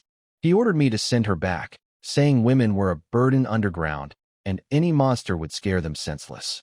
His tone left no room for argument. I was about to tell him to forget the whole job when Evelyn appeared out of nowhere. She told him I was her friend and asked him to look after me. His expression softened. He gave me one last look and walked away with his attendants. I asked Evelyn where she'd come from. She ignored the question and pulled me aside, telling me to just go along with whatever nobles said. I told her I couldn't deal with arrogant people like that. She said nobles were all like this and asked if I'd never seen one before. Honestly, I hadn't. Where I came from, people who acted like that ended up in prison. She explained that his name was Vitter, son of Viscount Pavel, the future Lord of Calydorn. He seemed harsh, but was actually a decent person underneath. She lowered her voice and said that for her, calling someone a good person was high praise, and he barely qualified. Good enough for me. An uptight, but mostly honest night. She patted my shoulder, told me not to cause trouble, and left. I noticed something while waiting. Every other mercenary wore armor. Chainmail, leather, padded at minimum. Only slaves wore thin linen shirts. We looked like tourists. I told Ellie we'd get proper equipment after this job. She said she'd used light leather armor on the island. Plate and chainmail were too heavy, and killed her agility. She pointed out a dark-skinned muscular beastkin standing near Vitter, carrying a heavy hammer and wearing full plate. He had the same dead eyes as Ellie. Another white mist island product. Maeve asked if I wanted to touch his ears too. I told her I wasn't interested in men's ears. I liked mature, curvy women, not bearded muscle guys. Around noon, the group finally started moving toward the north gate. As we passed the square, I spotted Evelyn standing outside the tavern watching us. The moment our eyes met, she turned and went inside. Maeve nudged me and said the tavern lady definitely had feelings for me. She'd been sneaking looks at me during breakfast, resting her chin on her hand and glancing up. I smiled and said maybe she just couldn't resist how handsome I was. Maeve pouted and muttered that Evelyn was old. I told her 26 wasn't old. If Evelyn were wine, she'd be freshly poured and perfectly aerated. Maeve grumbled that she was a little jealous. I perked up, thinking she meant jealous of Evelyn's relationship with me. She clarified. She was jealous of anyone who owned a whole tavern and never had to worry about food. Completely different wavelength. I glanced at Ellie instead. She was already looking at me. Vitter rode at the front on horseback, while I kept to the back of the group with my girls. It was scorching hot, and my shirt was soaked before we even left the city. Ellie kept glancing at me and looking away. I asked if she wanted water. She shook her head and perked her ears up instead. I grinned. She wanted me to pet her ears. She couldn't bring herself to say it out loud and turned away. Maeve dramatically announced that Ellie had fallen. Her voice was loud enough that mercenaries ahead turned to stare, and even Vito looked back. I told Maeve to keep it down, then placed my hand on Ellie's ears and started rubbing. I asked if she wanted her tail touched too. She shook her head firmly. Ears yes, tail no. Maeve watched and asked if ear touching really felt that good. I reminded her she'd enjoyed it plenty last night. She denied everything, but I remembered her practically melting until I accidentally grazed her butt. About 2 kilometers out, Vitter dismounted and led us into thick brush. The undergrowth was full of snakes. One mercenary got bitten on the rear and had to be given antidote by a priest. I put Maeve on point to clear the path. She complained through tears that I was cruel. Ellie stepped in and offered to take the lead since she could hear snakes, and their venom barely affected her. Maeve nearly cried with gratitude and handed over the scabbard she'd been using to swat grass. The group stopped. Word passed back that we'd arrived and scouts were checking ahead. After a wait, we got the order to enter. The tunnel was much wider than the one we'd sealed before, room for 3 people side by side, with smooth walls like something mechanical had bored through. Ellie took one look and said it was dug by a burrowing demon worm. I asked what that was. She said they were massive underground creatures, commonly tamed by dark elves for tunneling and hard to fight. I told the attendant at the entrance, but he dismissed it. Scouts said there were only goblins down there. I had a bad feeling. I asked Ellie if she could beat one of those worms. She said no, but she could protect the 3 of us. That was enough. We descended. Ellie lit a flame in her palm. The tunnel spiraled down, the air growing damper until I heard flowing water. It opened into a vast underground cavern with a slow river running through it. Glowing blue mushrooms dotted the darkness. Bats shrieked overhead and fled deeper into the cave. Maeve grabbed my arm and pressed against me, trembling. Some mercenaries looked just as scared, shrinking into themselves. Vitter lifted his visor and shouted that the goblin camp was just ahead and nobody was allowed to retreat during the fight. I watched him making all that noise in the dark and shook my head. Something felt wrong. Maeve asked what was wrong. I told her I wasn't sure, just a bad feeling, and I hoped I was overthinking it. We pushed deeper, and I spotted our first goblin corpse, a sentry with its throat slit by the scouts. We were getting close. I handed Maeve my dagger for self-defense. She nodded nervously, weighed down by all the supplies on her back. A scout came back and told everyone to put out their torches. We had to grab onto each other and move in the dark. Ellie took my hand. I grabbed Maeve, and we shuffled forward blind. I could hear mercenaries ahead tripping and crashing into rocks. I asked Ellie if she could see. She said yes. Even the faint glow from mushrooms over 100 meters away was enough for her cat eyes. She was basically a living night vision device. Maeve whimpered behind me, begging me to slow down. Ellie told her she'd warn her about any rocks ahead. Eventually, a faint light appeared along with a horrible smell. Maeve nearly gagged. The source was dozens of rotting corpses stripped naked and crawling with maggots, The goblins' food supply. I almost threw up myself. Ellie didn't even flinch. Mercenaries muttered about all the people who'd gone missing recently. This was where they'd ended up. Ahead, I could see a ruined stone structure with torches, goblins patrolling around it. Vitter crouched low, but his armor still clanked. He whispered to his beastkin slave, who stood up and slammed his hammer into the ground. The whole cavern shook, and the shockwave knocked goblins off their feet. That was the signal. Vitter charged in with his sword, followed by all 50 mercenaries. Goblins poured out of the camp to meet them. It was a one-sided slaughter. Vitter was impressive. Every swing of his knight's sword sent out a wave of fire. His beastkin slave was even more devastating, smashing groups of goblins into paste with his hammer and launching stone spikes that shattered pillars. Honestly, that male slave looked stronger than Ellie in raw power. We were stuck at the back, picking off goblins trying to flank the group. I got into the fight myself, cutting off heads and kicking them away. The system's stat boost was real. I was noticeably faster and more agile than before. I was actually having fun when Ellie stepped in front of me and said she'd take over because I was getting blood all over my clothes. I looked at her beautiful face and couldn't help smiling. Female slaves were definitely better. At least they were nice to look at. I told her she was pretty. She didn't respond, just flicked her wrist and sent several goblin heads flying. Then I realized Maeve was gone. I found her hiding in a dark corner. She said she'd only get in the way during combat, so she figured she'd hide. Fair enough. The battle was basically over. Goblin corpses piled into a small mountain, survivors scattering in all directions. Vitter and his attendants were celebrating.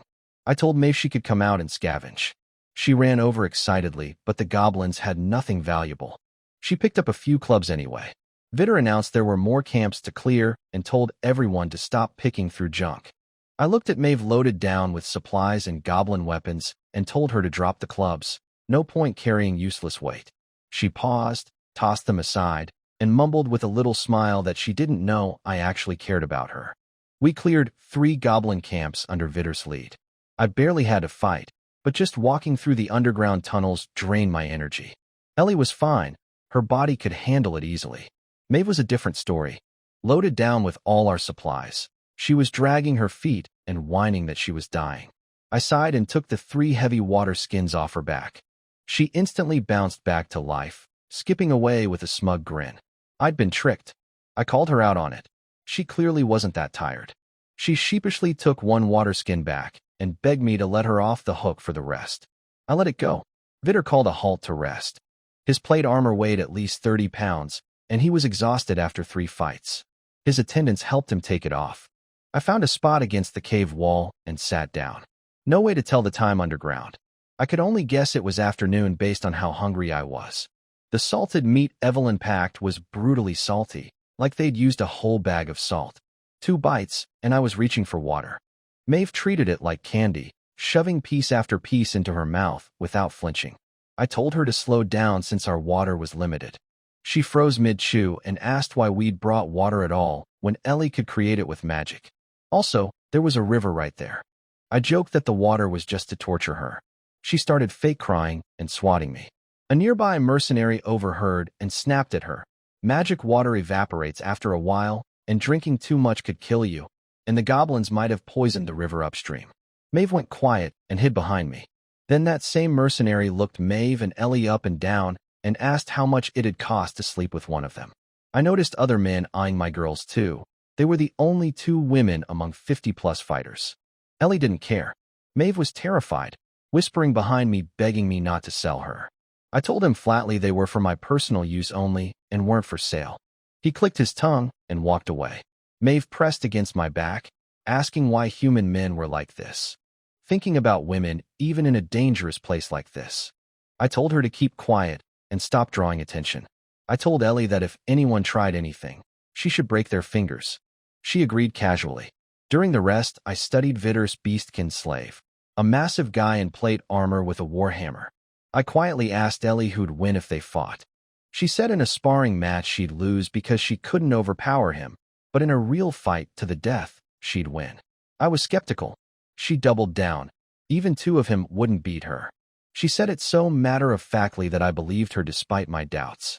I jokingly asked Maeve the same question. She poked her head out from behind me, and said the guy could kill her just by sitting on her. At least she was self-aware. Then a scream cut through the cave. A mercenary had pinned his own beastkin slave to the ground. The slave begged for mercy, but got a blade through the heart. The mercenary explained calmly that goblins had smashed the slave's knee. He couldn't walk, and a cripple wasn't worth dragging out. He stripped the body naked and left it there. Ellie didn't react at all. Maeve stared at the scene, ears drooping, then crawled behind me and whispered, "Master, if I get hurt down here, please don't kill me. Just let me die on my own." I joked with Maeve that if she got hurt, I'd grab the food and run without looking back. She headbutted my spine in protest. I told Ellie to sleep first while I kept watch. She said she could go days without rest. I told her that wasn't happening. She was our main fighter, and if she collapsed, we'd starve. I patted my lap and told her to put her head down. She twitched her ears and leaned onto my thigh. I started stroking her ears. I offered my other leg to Maeve. She refused. Her new dress was already getting dirty from being my backrest. She also whispered that the mercenaries had been staring at her with creepy eyes, and she didn't want to be vulnerable out in the open. She muttered that she hoped a big worm would come eat them all. After a while, Ellie actually fell into a deep sleep.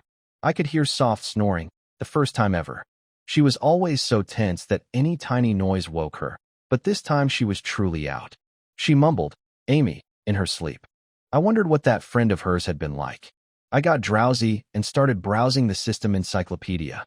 Everyone's affection was stuck at level 2. I was daydreaming about what level 3 might unlock when I heard a thud. "Goblins incoming," someone shouted. Arrows and rocks rained into camp. A group of armored goblins charged in. Ellie snapped awake instantly, launching off my lap. A quick burst of wind magic, and the goblins near us lost their heads. I yanked Maeve to her feet. The camp was chaos, people dropping everywhere. Vitter started rallying the troops to break through. His slave source raised a stone wall and slammed his hammer down, blasting goblins aside. I moved to follow the group, but Ellie grabbed my waistband with one hand, Maeve with the other, and sprinted the opposite direction. She blew open a gap through the goblins with wind magic. I didn't understand why until I heard the ground rumble. A massive black creature burst from the earth right in the middle of the formation. It swallowed over a dozen mercenaries in one bite. The burrowing demon worm, exactly what Ellie had warned about. Ellie flew through the darkness carrying both of us until the sounds of fighting faded. She was breathing hard when she finally set us down and guided us into a narrow cave. Maeve delivered bad news. 2 of our 3 water skins had fallen during the escape. Ellie said we could survive on magic water for 2 or 3 extra days. I asked about the food. Maeve said she'd tied everything to her body, all still there. At least that was something. My legs were shaking. That worm had erupted right where I'd been standing moments earlier. If Ellie hadn't heard it coming, I'd be inside that thing's stomach right now. I asked what it was. Ellie confirmed, a burrowing demon worm. She'd heard that tunneling sound countless times underground and recognized it instantly. Goblins could apparently tame them. Maeve mumbled that she'd literally just wished a worm would eat those mercenaries, and it actually happened. Her mouth was cursed. Ellie lit a flame and told us to check for injuries. Maeve let out a cry. I rushed over, worried she was hurt. She was fine, but Ellie had ripped her new dress during the escape. Her first new outfit ever, torn. She started crying. I told her we'd buy another one and asked Ellie how she was holding up. She said she was fine and this was nothing for her. I looked out into the pitch-black cave. Our group was scattered. We'd lost most of our water, and we were stuck deep underground. The plan was simple: find a way back to the surface. Down here, Ellie couldn't fight freely while protecting both of us. After Ellie rested a bit, we left the cave and started searching for an exit. The mercenaries always said the underground was full of danger and treasure, but all I found was danger. Skeletons and ghouls came at us in waves. None had appeared when we were with the group, but now that we were alone, they were everywhere. I could handle the skeletons, but the faster ghouls needed Ellie. Maeve asked if killing these monsters paid anything. I told her only if someone had posted a bounty. She suggested we collect the loot now and use it to fake a completed job later. Clever idea, but it wouldn't work. Skeleton magic crystals lost their color after a day or 2. Someone had already tried that trick on Evelyn and got caught immediately. Maeve grinned proudly at having the same idea as that guy. I shook my head. She and the word, clever, didn't belong in the same sentence. We were running low on water. Only about a liter left. Maeve kept begging for drinks after eating all that salty meat. I asked Ellie if this path could lead us out. She said we'd have to rely on luck. If we were fortunate, we'd find a goblin tunnel to the surface. Luck. That was Maeve's specialty. I poked her side and told her to walk in front and lead the way. She looked at me like I'd sentenced her to death. I explained she was leading, not scouting. Ellie and I would be right behind her. She cried her way to the front, stumbling through the dark. But the moment she took the lead, every undead monster vanished. Not a single skeleton in sight. Her S-rank luck was no joke. Eventually, we were all exhausted. I found a spot behind a large boulder to rest. It was cramped. Maeve complained she couldn't stretch her legs. I told Ellie to sleep first. She shook her head and pointed at her own lap, offering it to me instead. A lap pillow. I didn't hesitate. Her thighs were firm and springy, not soft, and smelled faintly nice. The system chimed in saying my loyalty to Ellie had reached 100%. My loyalty to her. The system had flipped things around. Maeve asked jealously if she could use Ellie's other leg. Ellie refused instantly. Maeve pouted and said she'd definitely share if the situation were reversed. Ellie said she wouldn't want it anyway. I told Maeve to rest and stop fidgeting. She wouldn't sit still, squirming around constantly. Then dirt started flying. Ellie lit a flame, and we saw Maeve digging at the ground like a dog, tongue out, mud everywhere. I yelled at her to stop. She said something was buried under her, and she had to dig it out. She yanked up an old rotting sack that fell apart in her hands. She kept digging and pulled out a big clump of dirt, setting it in front of me. I saw a round shape in the mud. I picked at it and pulled out a blackened silver coin, corroded but still showing the world tree symbol of the kingdom. I told Ellie to wash away the dirt with water. Under the mud was a pile of gold and silver coins. I turned to look at Maeve. She was sitting there with her head held high, tail wagging, waiting to be praised. I rubbed Maeve's head like a dog and called her a good girl. She squirmed away embarrassed. Then I grabbed her face and kissed her cheek without thinking. She screamed, shoved me off, and hid behind Ellie. I didn't care. All I could see was money. I counted it carefully, 34 gold coins and over 100 silver. Besides the 50 gold the system gave me at the start, I'd never seen this much money in my life. The clinking of the coins was deeply satisfying. With this, I could rent a place near the square, buy proper equipment, maybe even get more slaves. I looked back at Maeve. Her face was completely red. She peeked out from behind, Ellie showing only her fluffy ears. I told her it was just a kiss on the cheek and asked her to keep digging. She said she had a feeling there was nothing else down there. 34 gold converted to over 1,000 silver, enough to buy 50 Maeves. Many people in this world couldn't earn that in a lifetime. Now I understood why mercenaries risked their lives to come underground. The treasure was real, but finding it depended entirely on luck. I'd stepped right over that spot without noticing. Maeve sat on it, felt something poking her butt, and dug up a fortune. Luck really was the most overpowered talent. I fell asleep on Ellie's lap, holding the money bag. When I woke up, Maeve was chewing bread and the coins were still there. Ellie said I'd slept a long time. She'd napped too after Maeve woke up, though she still looked tired. Maeve wouldn't look at me, still embarrassed about the kiss. I put Maeve on point again. She cried and protested, but I explained her luck kept the monsters away, which was true. Her father had told her she was cursed by a witch and brought bad luck to everyone around her. I told her that was nonsense. I promised a secret reward when we got out. She stopped crying and asked what it was. I said it wouldn't be a secret if I told her now. She went to the front. Sure enough, with Maeve leading, no monsters appeared. But I noticed we were going deeper. The glowing mushrooms were getting denser. At one fork, she went left and down instead of right and up. I almost corrected her, then decided to trust her instincts. Ellie suddenly grabbed my arm. Her cat ears were spinning like radar dishes. She heard weapons clashing ahead. Maeve sniffed the air and confirmed. Lots of goblins, plus a burning smell. I asked why she hadn't smelled them earlier. She said her nose was an active skill. She had to deliberately sniff to detect things. I suggested turning back. Ellie agreed and started walking. But Maeve stayed put, still sniffing around. She asked if we could go take a look. If there were too many goblins, we could always run. Ever since she'd found that gold, I'd become deeply superstitious about Maeve's instincts. I asked Ellie how her magic reserves were. She said she'd recovered about half. Good enough. I smiled, and said we'd follow Maeve's gut. Maybe there'd be another surprise waiting for us. We crept forward, and I finally saw it. 40 or 50 goblins gathered around something, cheering. Behind them, a massive black worm was writhing on the ground. The burrowing demon worm.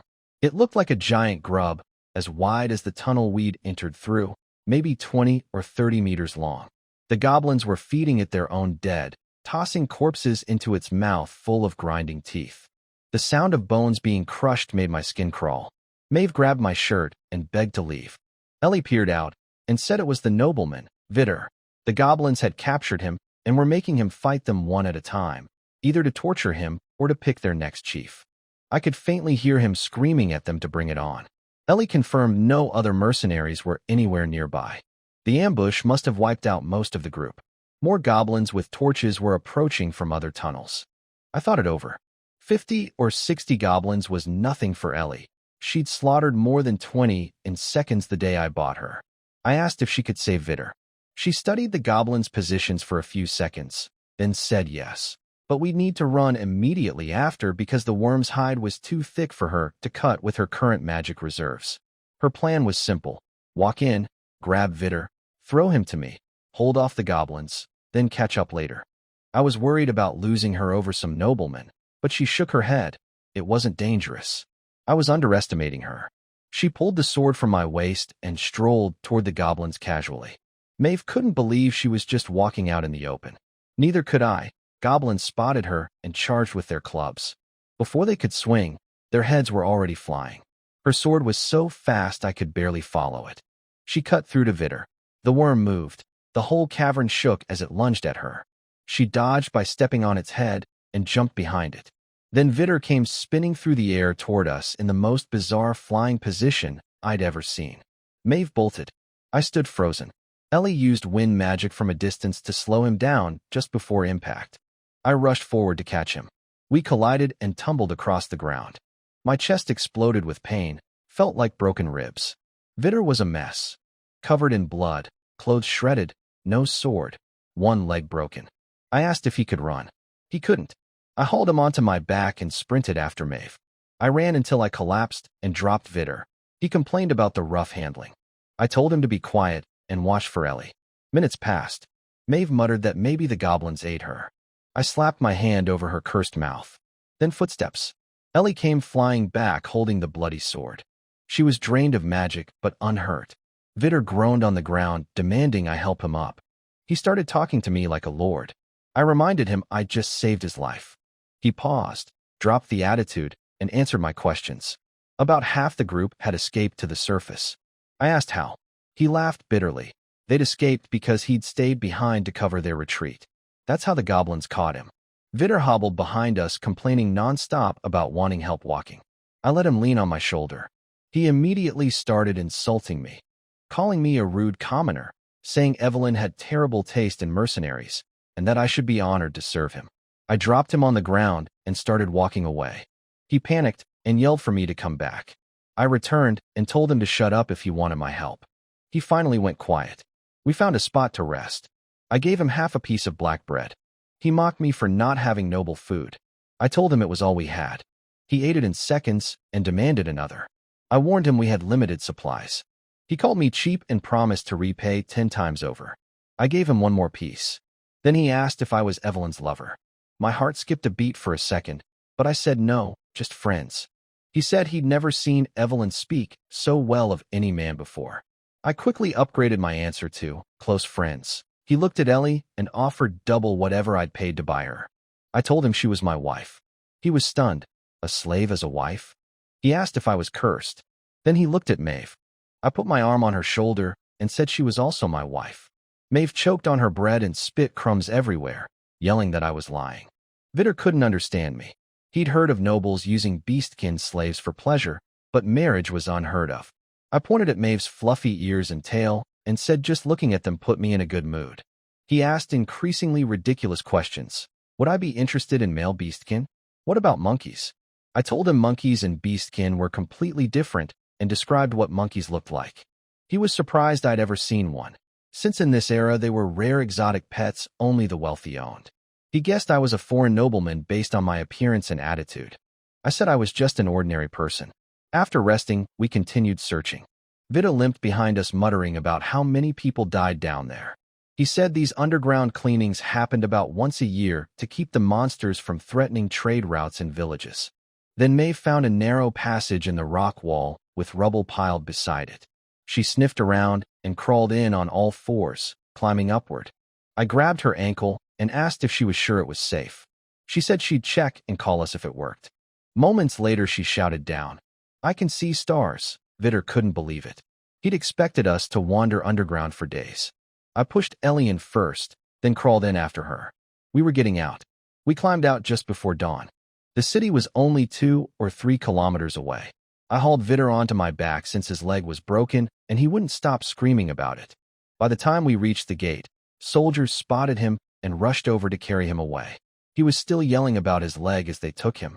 A soldier tossed me a bag of coins, Vitter's reward. About 40 silver. Not bad for almost dying. Maeve asked what was next. I told her we'd hit the slave market first, then the tavern for food, and I'd ask Evelyn about renting a bigger place near the square. Maeve whispered to Ellie that it looked like they were getting a new sister. We headed straight to the slave market, but a trader immediately shooed us away, thinking we were beggars. I looked down at myself, covered head to toe in mud and dirt. Maeve looked like a lump of coal. Only Ellie had managed to keep her face clean despite the blood and filth on her clothes. Then the familiar slave trader spotted us and recognized me. He got excited. A fresh batch from White Mist Island had arrived just yesterday, and he'd set aside one he knew I'd like. He started shouting across the street about how he'd saved me a big-chested one. People stared. I told him to just show me. Inside the old building, my eyes locked onto her immediately. A snake tribe beastkin, tall, elegant figure, shirt collar hanging open showing an incredible view. She had a high ponytail, amber eyes, lips the color of raspberries, and sharp, aggressive features. If Ellie was the cold beauty type, this one was the dangerous seductress. I appraised her. 18 years old, snake beastkin. B strength, C endurance, A agility and intelligence, S perception. Overall quality, epic, between Maeve's rare and Ellie's legendary. No name, no loyalty. I asked the price. The trader wanted 40 gold. I offered 30 silver. He nearly had a stroke. I quickly corrected to 30 gold, the most I could afford while still having money for rent and equipment. He said no. I pushed to 35 gold, owing him the last 5 until next time. I pressured him about being a repeat customer, buying 3 slaves already, and promised more business. He caved. After branding her, I walked out of the market with my new snake girl. Maeve muttered behind me that I was a shameless pervert who only bought female slaves with big chests. She wasn't entirely wrong. Maeve wouldn't stop complaining about my taste in women. I told her men naturally liked curves. It was biology. She called me a pervert. I said I wasn't interested in her specifically, and her face fell. She muttered that not being on my radar was a good thing. Sure it was. I checked on the snake girl behind us. She was still following obediently, unlike a certain wolf who'd bolted into an alley the moment I looked away on her first day. Then the system chimed in. Snake Girl's loyalty was at 95%. Right out of the gate. I couldn't believe it. When I'd bought Ellie, her loyalty was 0. I quickly checked Ellie's current loyalty, 50% after all this time together. That cat had serious rebel energy. We reached the tavern. The moment I pushed the door open, Evelyn looked up from behind the counter and her eyes went wide. She rushed over, ignoring the other customers. She looked tired, like she hadn't slept. I walked past her and sat in my usual corner. I ordered 4 bowls of stew and 4 stewed chickens. Time to celebrate being alive. Ellie and Maeve sat across from me. The snake girl stood like a statue until I specifically told her to sit. She only followed my commands, ignoring Maeve completely. Evelyn came over after ordering the food. She'd heard from mercenaries who escaped that a worm had attacked, and the expedition was scattered with heavy casualties. I confirmed it and credited Ellie's quick thinking for getting us out. Evelyn asked if I was hurt. I said just some dirt from crawling through tunnels. I asked if she'd been worried. Her eyes flickered and she retreated behind the counter, claiming she only cared about the 20 silver I still owed her in rent. I grinned and pressed her. Not even a tiny bit worried? She pushed me away and told me to stop getting mud on her. Maeve eavesdropped with her ears perked up. She looked like something was on her mind. I turned to the snake girl and introduced everyone. Ellie, Maeve the idiot, Maeve protested loudly, and myself as her new master. I asked her name. She said she didn't have one. Then she glanced at Ellie. I asked if they knew each other. She confirmed they'd been on the island together. Interesting. I'd have to ask her about Ellie's past sometime. I tried to come up with a name.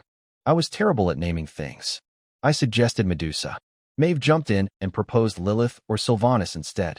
I gave the snake girl all three options and told her to pick whichever she actually liked, not whichever she thought I wanted. She chose Lilith. After Ellie and Maeve went to wash their hands, I asked Lilith what her specialties were.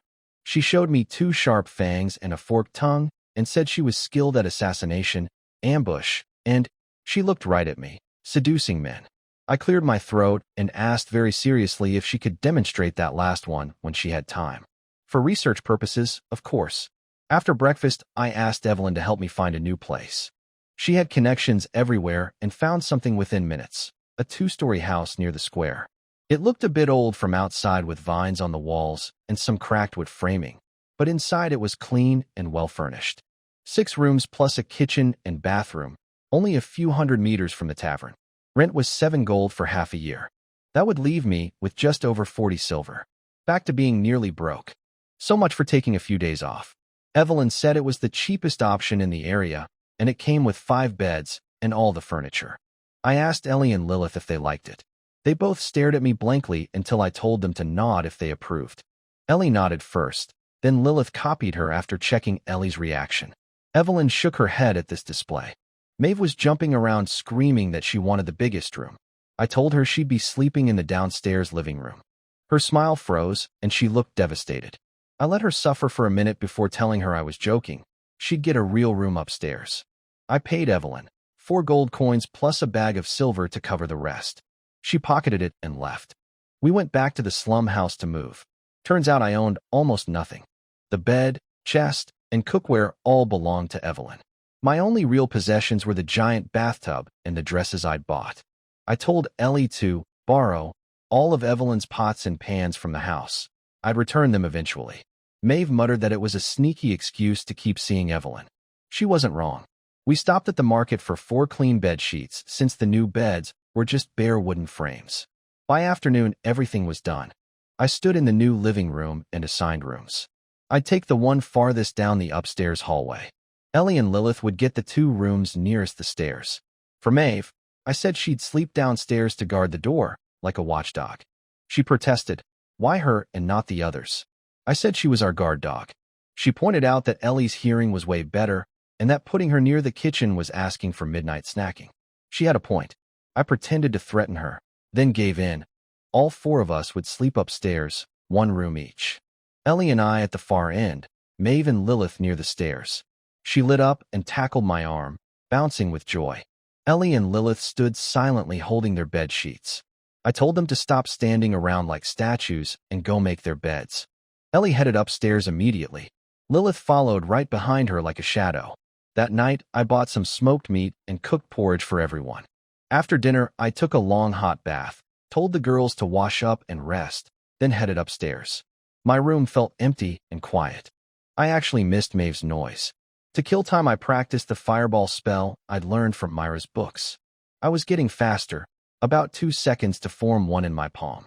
The system mocked me, saying I should forget magic and just buy more slaves to boost my stats. I reminded it that it was the one who told me to study magic in the first place. It admitted it had been lying. I cursed it out and went back to practicing anyway. I checked the Encyclopedia and noticed Lilith's bonus hadn't registered yet. I probably needed to talk to her first. Then Maeve barged in without knocking, hair still wet, wearing her old patched clothes. I told her to knock next time.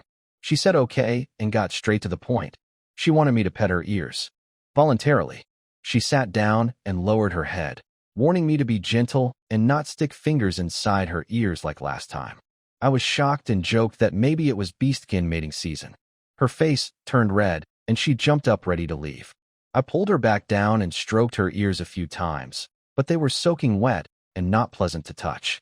I told her to dry off first. She rubbed her hair with a towel and said something unexpected. I was the best person she'd ever known. Her family never let her eat until she was full, never bought her new clothes, and made her sleep by the front door. She said she was sticking with me. I asked if she was getting emotional on me. She didn't understand the reference.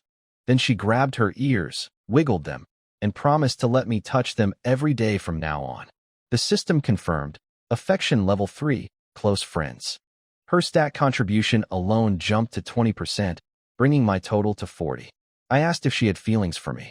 She froze, face bright red, and stammered that she just thought of me as a good friend. I corrected her. I was her master. She said fine, a good master then. I asked if I could touch something other than her ears. She went completely stiff, bit her lip, and whispered that if I was gentle, I could touch her butt. I said I meant her tail. She turned crimson, shot up, stormed out without closing the door, and yelled, "Stupid master," from the hallway. I smiled. She was definitely interested.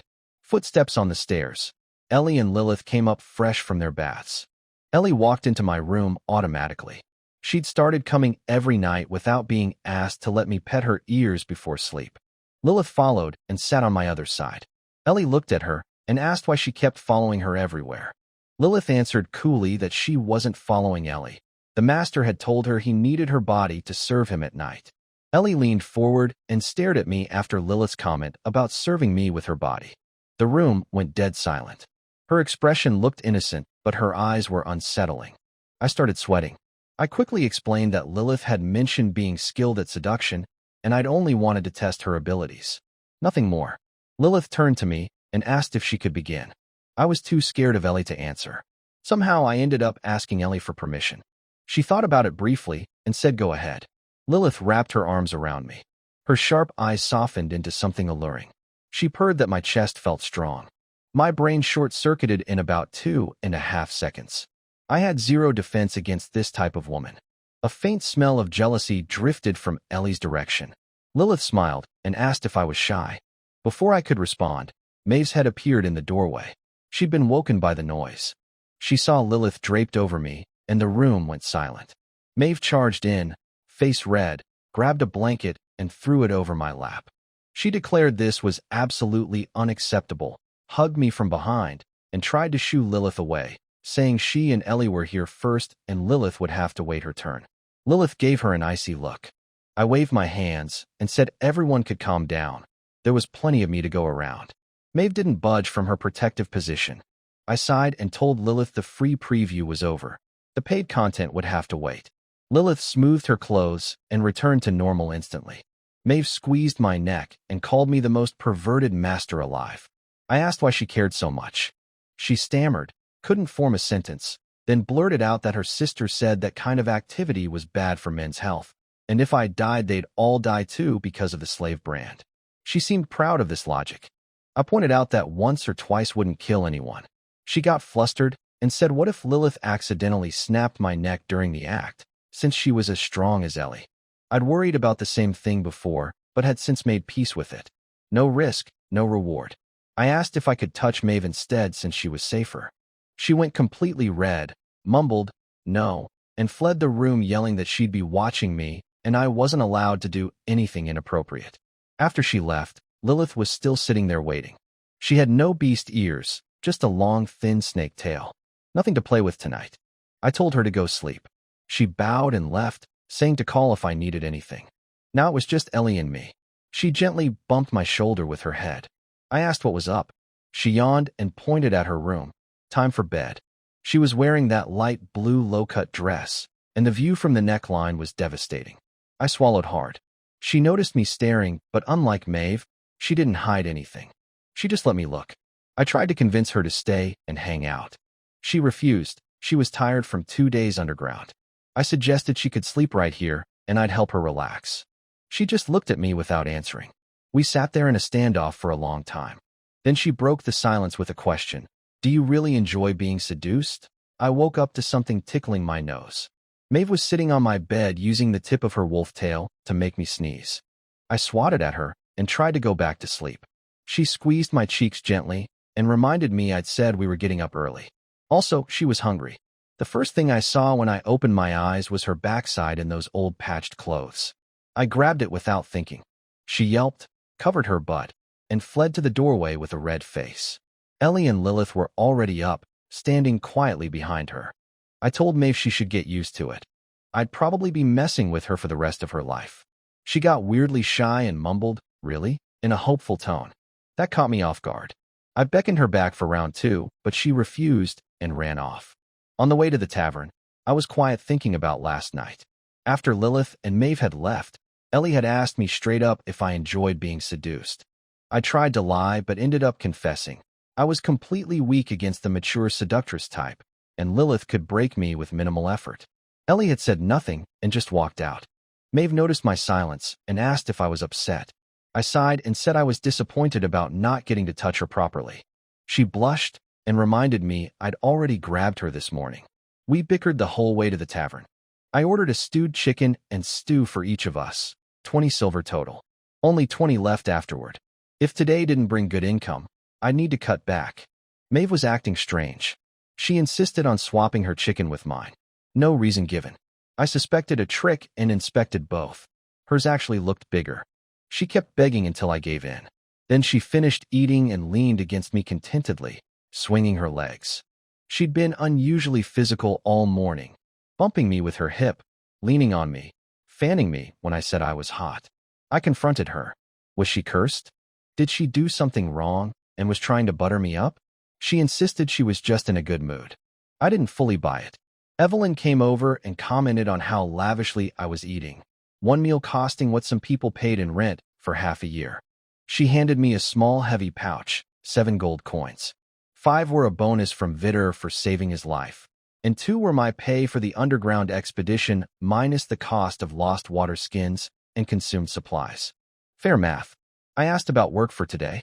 Evelyn said she'd hire me to go upstairs and play with Mira again, same pay as before.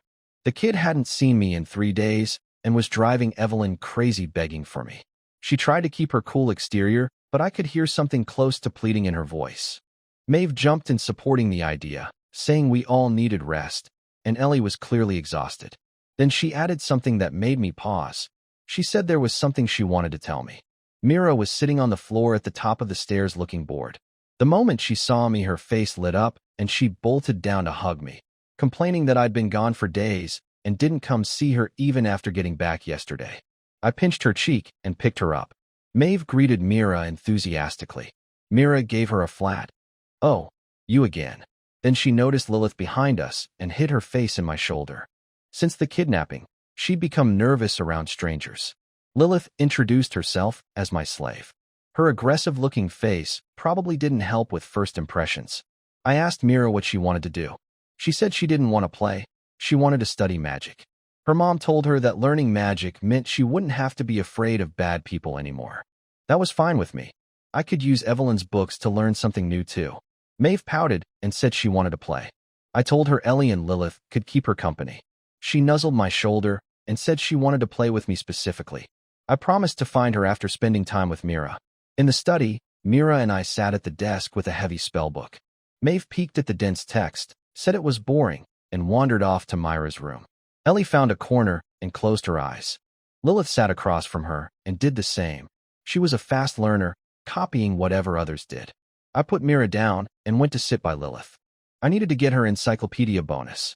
I asked what our relationship was. She said master and slave. I pushed further. She said master and tool.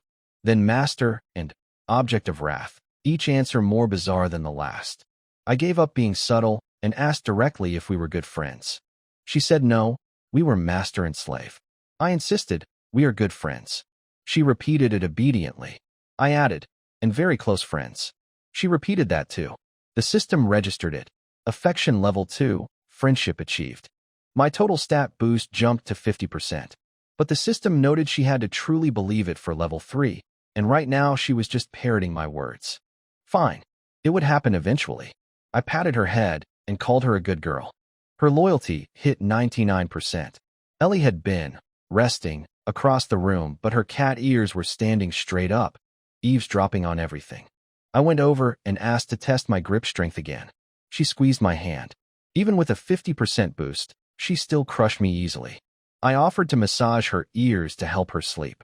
She glanced at me and firmly refused. She just wanted to sit and rest quietly. I went back to the desk, picked up Mira, and started reading the spellbook. I spent most of the morning flipping through Evelyn's spellbooks with Mira on my lap. Wind blades, lightning strikes, all sorts of exotic magic, but nothing really grabbed me. Mira said her mom always told her magic was boring by nature, and the fun spells were usually the useless ones. Then Mira remembered something. She said there was a magic called command that could force anything to obey your words. Not like the slave brand. This worked on objects, people, everything.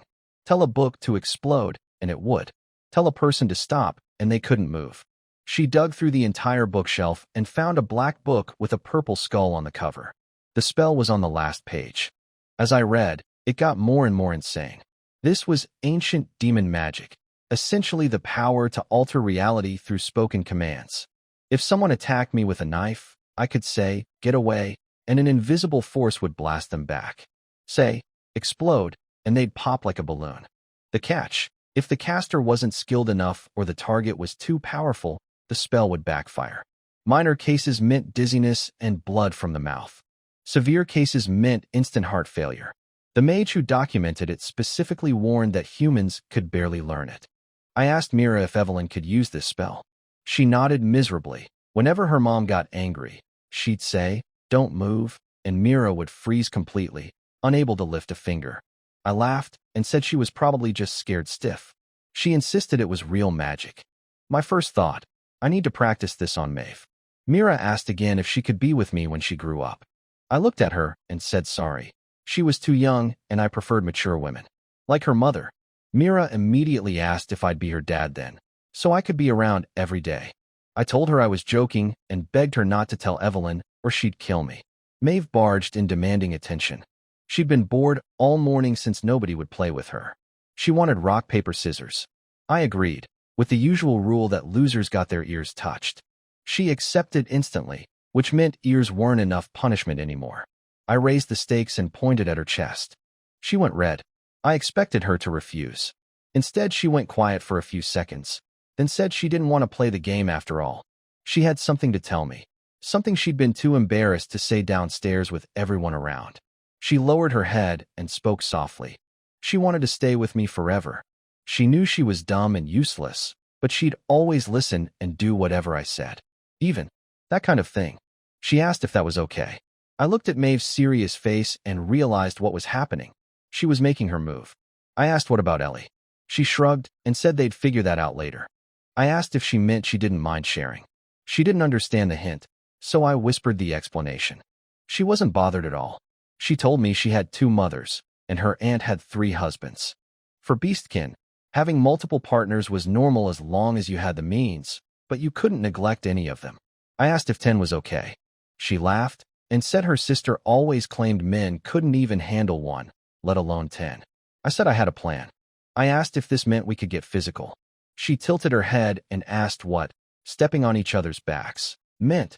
Was it some kind of food? Looking at her innocent face thinking about eating, I couldn't bring myself to just undress her. I leaned in and whispered the real meaning. At first, she listened with curiosity. Then her expression changed. She scooted away, clutching her chest, and said this was too fast. We'd only known each other a few days. But she added that I could do other things in the meantime. She lowered her arms from her chest, face burning red. I'd been waiting for this. I reached out with both hands. What game are you playing? Can I join? Myra's voice came from behind me. She was standing in the doorway holding a spell book, and right behind her was Ellie, watching silently. I panicked and said we were playing tag. Maeve started to say, "Weren't you about to squeeze my?" And I slapped my hand over her mouth. Mira wanted to play. I said the game was for adults only. She pouted and insisted she was grown up. I pulled her into my lap and tickled her instead. Then Evelyn appeared in the doorway, leaning against the frame with an amused expression. The moment I looked up, she wiped it clean, but Maeve had already seen her smiling. Evelyn checked that Mira had been studying, then turned to leave. But Mira called out to her and dropped a bomb. "Mama, let Ryan be my dad so he can play with me every day." Evelyn shot me a look, then threatened Mira with a spanking if she said anything like that again. Mira doubled down, saying she loved me so much that if she weren't so young, she'd want to be my wife. I sat there grinning like an idiot. Evelyn grabbed Myra's ear. The kid begged for mercy. I tapped Evelyn's hand and told her not to be so rough. Kids say silly things. She let go and muttered that if Mira was saying things like this at 6, imagine what she'd be like at 16.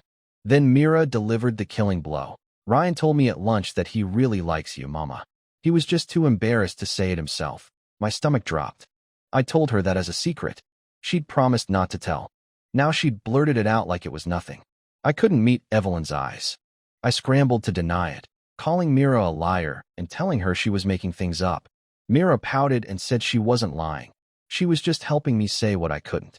Then she hugged me tight and begged, "Please be my dad. Everyone else has a dad except me. I want one too." I went silent. I slowly glanced up at Evelyn. Our eyes met. "That tavern owner is definitely into you," Maeve announced the moment we got home. I was sitting at the table, exhausted, with a borrowed spellbook in front of me. I'd grabbed it from Evelyn as an excuse to flee after Myra's catastrophic reveal. Maeve insisted she'd seen Evelyn smile at the doorway watching me play with Mira, a genuine, warm smile she'd never seen before. I told her she was making things up. She said to ask Ellie. Ellie, carrying my dirty clothes to the bathroom, glanced at us and said she didn't know. Maeve looked frustrated. I told Maeve to just go take a bath and sleep. She got flustered and said she wanted to sleep alone tonight. She wasn't ready yet. I joked that I'd come to her room instead. She panicked and clarified she meant completely alone. I told her I was kidding. After she left, Ellie pulled up a chair next to me without saying anything. Then she leaned over and brushed her ear against my cheek and said one word. Touch. I happily obliged. While I was stroking her ears, she said something unexpected. If there's anything going on, tell me about it. I wasn't sure what she meant by that. I asked her seriously if she considered us close friends. She looked at me and said, "Today is the 8th day since you bought me. Only 8 days. It felt like a month. But in just 1 week we'd gone from 0 to ear-touching and tail-grabbing territory. At this rate, I'd have her fully won over within a month." She stood up and said she was going to wash my clothes. After my bath, I headed upstairs. Passing Maeve's door, it flew open and a hand yanked me inside. She'd tidied her room perfectly. Neat bed, clean floor, even a purple flower on the windowsill that she'd found on the street. Definitely stolen, pot and all. She said she just wanted to talk. Then I noticed she hadn't wrapped her chest after bathing. Without the binding, things looked significantly larger than usual. The view through her loose shirt was overwhelming. She noticed me staring and sat on the bed, blushing. She said she didn't understand what was so fascinating about them. Ellie and Lilith were downstairs in the bath. We were alone on the 2nd floor. I pounced. The candle blew out. In the dark, I could hear her breathing hard, her skin burning hot. After a while, she whimpered that I was bullying her again. I was just playing with her tail. Her wolf tail wasn't as pleasant to touch as Ellie's cat tail, fluffier looking but coarser in hand. She said she couldn't take it anymore and wanted to bite me. I asked how beastkin tails could be so sensitive. She pushed my face away with tears in her eyes, said she felt strange, then bolted out the door barefoot without even grabbing her shoes. Next morning, I took everyone to the market to buy armor.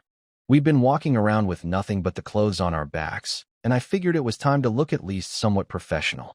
I wanted hard leather armor for Ellie and Lilith. Maeve said she'd take whatever. She was being unusually quiet and awkward. After last night's tail incident, she'd locked herself in the kitchen until morning. I asked what she'd been doing in there all night. She turned red and stammered that she was hungry and went to eat bread. I smiled and let it go. The proper armor shop was way too expensive. Basic plate armor cost 120 silver, nearly 4 gold. Way out of my budget. I found a traveling leathersmith from a village instead, selling affordable hardened leather pieces. The armor was solid, wax-treated leather hard as wood, good enough to stop goblin arrows. But when the craftsman heard I was buying for female slaves, he looked at the girls and frowned. Their shoulders were narrow, but their chests were not. He pointed at Maeve and said her size would literally burst his armor. I found fits for Ellie and Lilith without much trouble. Maeve was impossible. Nothing could contain her. I was sweating trying to force the chest piece closed while she gasped that she couldn't breathe.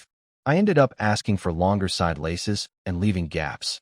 It wasn't pretty, but it worked. 4 sets cost 5 gold coins. Then I realized Lilith had no weapons. I asked what she used. She rattled off a list. Daggers, short bows, throwing knives, hand axes, javelins, blow darts. I stopped her and asked for her top 3: blow dart, dagger, throwing knives. I was skeptical. Those were fine against people, but useless against large monsters. She opened her mouth and showed me her venomous fangs. One dose of her venom diluted in water could kill thousands. She could coat any weapon with it. I gave her my dagger and bought 2 sets of throwing knives, 20-something silver total. Maeve poked me and pointed out she had no weapon now. I told her we were both mascots. Our job was to watch Ellie and Lilith work. At the tavern for breakfast, I studied the borrowed spellbook while eating. I noticed Lilith staring at me constantly. I told her she didn't need permission to eat, just start when the food arrived. But even after eating, she kept watching me. I asked why. She said she just wanted to look. Weird, but harmless. Evelyn came over looking different. She was wearing light makeup today, which made her even more stunning. She stood there silently. I told her I'd return the book in a few days. She nodded, then said Mira wanted to spend time with me again and asked if I was free. I turned down Evelyn's offer to babysit Mira again. One rest day was enough. With 3 extra mouths to feed, I couldn't afford another. She didn't push it, just said to let her know when I was free. Then a stuffed doll hit me in the head. Mira was peeking out from behind the kitchen doorway, looking pitiful. Since the kidnapping, she'd been too scared to leave the kitchen. I crouched in front of her, and she threw her arms around my head, begging me to stay and play. I told her I had to go earn money. She clung tighter and started crying. Evelyn peeled her off and dragged her upstairs, ignoring the tears completely. Maeve watched and said it reminded her of when her older sister got married. She'd cried just as hard, and her father slapped her twice to make her stop. That led to her casually mentioning that her father was a violent drunk who beat her mothers regularly. He'd had 3 wives, but one died from the beatings when Maeve was small. At 16, Maeve was still getting hit. Yet women in their village still wanted to marry him because he was strong and had a big plot of farmland. I changed the subject. That world was brutal, and I didn't want to dwell on it. While we waited for Evelyn, a familiar figure walked into the tavern. Vitter, in full custom plate armor, looking completely fine despite having a broken leg 2 days ago. He spotted me and marched over, ordering me to join another underground expedition. I said no, too dangerous, and I had no supplies. One of his attendants called me a peasant. Vitter snapped at him, reminding everyone I'd saved his life down there. Then he offered the real terms, for gold coins per day, half a day to prepare, departure in the afternoon. For gold a day. My heart skipped. I nudged Ellie and asked her opinion. She shrugged, didn't care either way. Vitter was confused about why I was consulting a slave. I told him she was my wife. His attendants exchanged looks, but nobody said anything. I accepted the job. After Vitter left, Evelyn came back downstairs and noticed something had happened. I told her about the underground mission and the 4 gold per day pay. She commented that I was getting famous enough for nobles to come directly to me instead of going through her tavern. She sat at the counter and seemed to wrestle with something for a moment. Then she asked, in a half-joking tone, if I wanted to keep you. How much would that cost? Maeve's expression shifted from serious to a sly grin. Nearby mercenaries started cheering and raising their cups. Evelyn was beautiful, rich, and ran the most popular tavern in town. Her magic book collection alone was worth a fortune, hundreds of rare volumes that you couldn't even find in a small city like Calydorn. Anyone could see she was wealthy beyond what a tavern should produce. I was tempted. My stomach had always been weak. I was built for the soft life. But I had a mission. 100 beast-eared girls. I couldn't let comfort derail me. I grabbed Evelyn's hand dramatically and told her she was wonderful, but I had other duties and couldn't hold her back. The tavern went silent. The mercenaries deflated and muttered about wasted opportunities. Evelyn quietly pulled her hand away and sat back behind the counter. I leaned over and asked if she was angry. She said it was just a joke and not to worry about it. I exhaled with relief. Maeve elbowed me and asked why I'd turned down the owner of a whole tavern. We'd never run out of meat. I told her I couldn't stop yet. Otherwise were waiting for me out there. She said she'd rather just have something to eat. I bought supplies from Evelyn, then went upstairs to see Mira before we left. She was crouching at the top of the stairs. When she saw me, she puffed up her cheeks and charged, punching me with her tiny fists. She'd overheard the conversation downstairs and demanded to know why I wouldn't be her dad. I stroked her ears and told her that if I became her father, I couldn't be her man when she grew up. Her brain froze for a moment. Then she let go and declared she'd definitely be prettier than her mom in 10 years. I told her to keep that between us. Maeve muttered that I was the worst person alive. In the study, I read spell books with Mira while Ellie and Lilith rested in the corner. Maeve played rock, paper, scissors against herself. Eventually, I got bored and asked Lilith who was stronger between her and Ellie. Lilith answered immediately, Ellie, without question. She said Ellie could fight 3 opponents at once and was called a once-in-a-century female warrior on the island. Ellie turned her back to us, pretending to sleep. She clearly didn't want to hear this conversation. I asked Lilith how she knew Ellie. She said Ellie was famous on the island. I assumed it was because of her strength. Lilith said no, that wasn't the reason. I wanted to press further, but decided to ask another time since Ellie was right there. Lilith yawned and said she hadn't been sleeping well either, the same drug from the island that plagued Ellie. I patted my lap and offered the same treatment. She lay down without hesitation and fell drowsy within minutes from the head massage. Her skin was surprisingly cold, like a reptile. No wonder she loved sunbathing. Ellie suddenly turned around and stared at me. Then without a word she walked over and laid her head on my other thigh. I thought she'd fall asleep quickly too, but instead she started talking. She said she'd once had a friend on the island, but friendship was forbidden for slaves. They were caught. The slave master ordered them to fight each other to the death. Ellie won. Then she had to execute her friend in front of everyone. She asked me to stop asking about the island. It was too painful. She didn't want to remember anymore.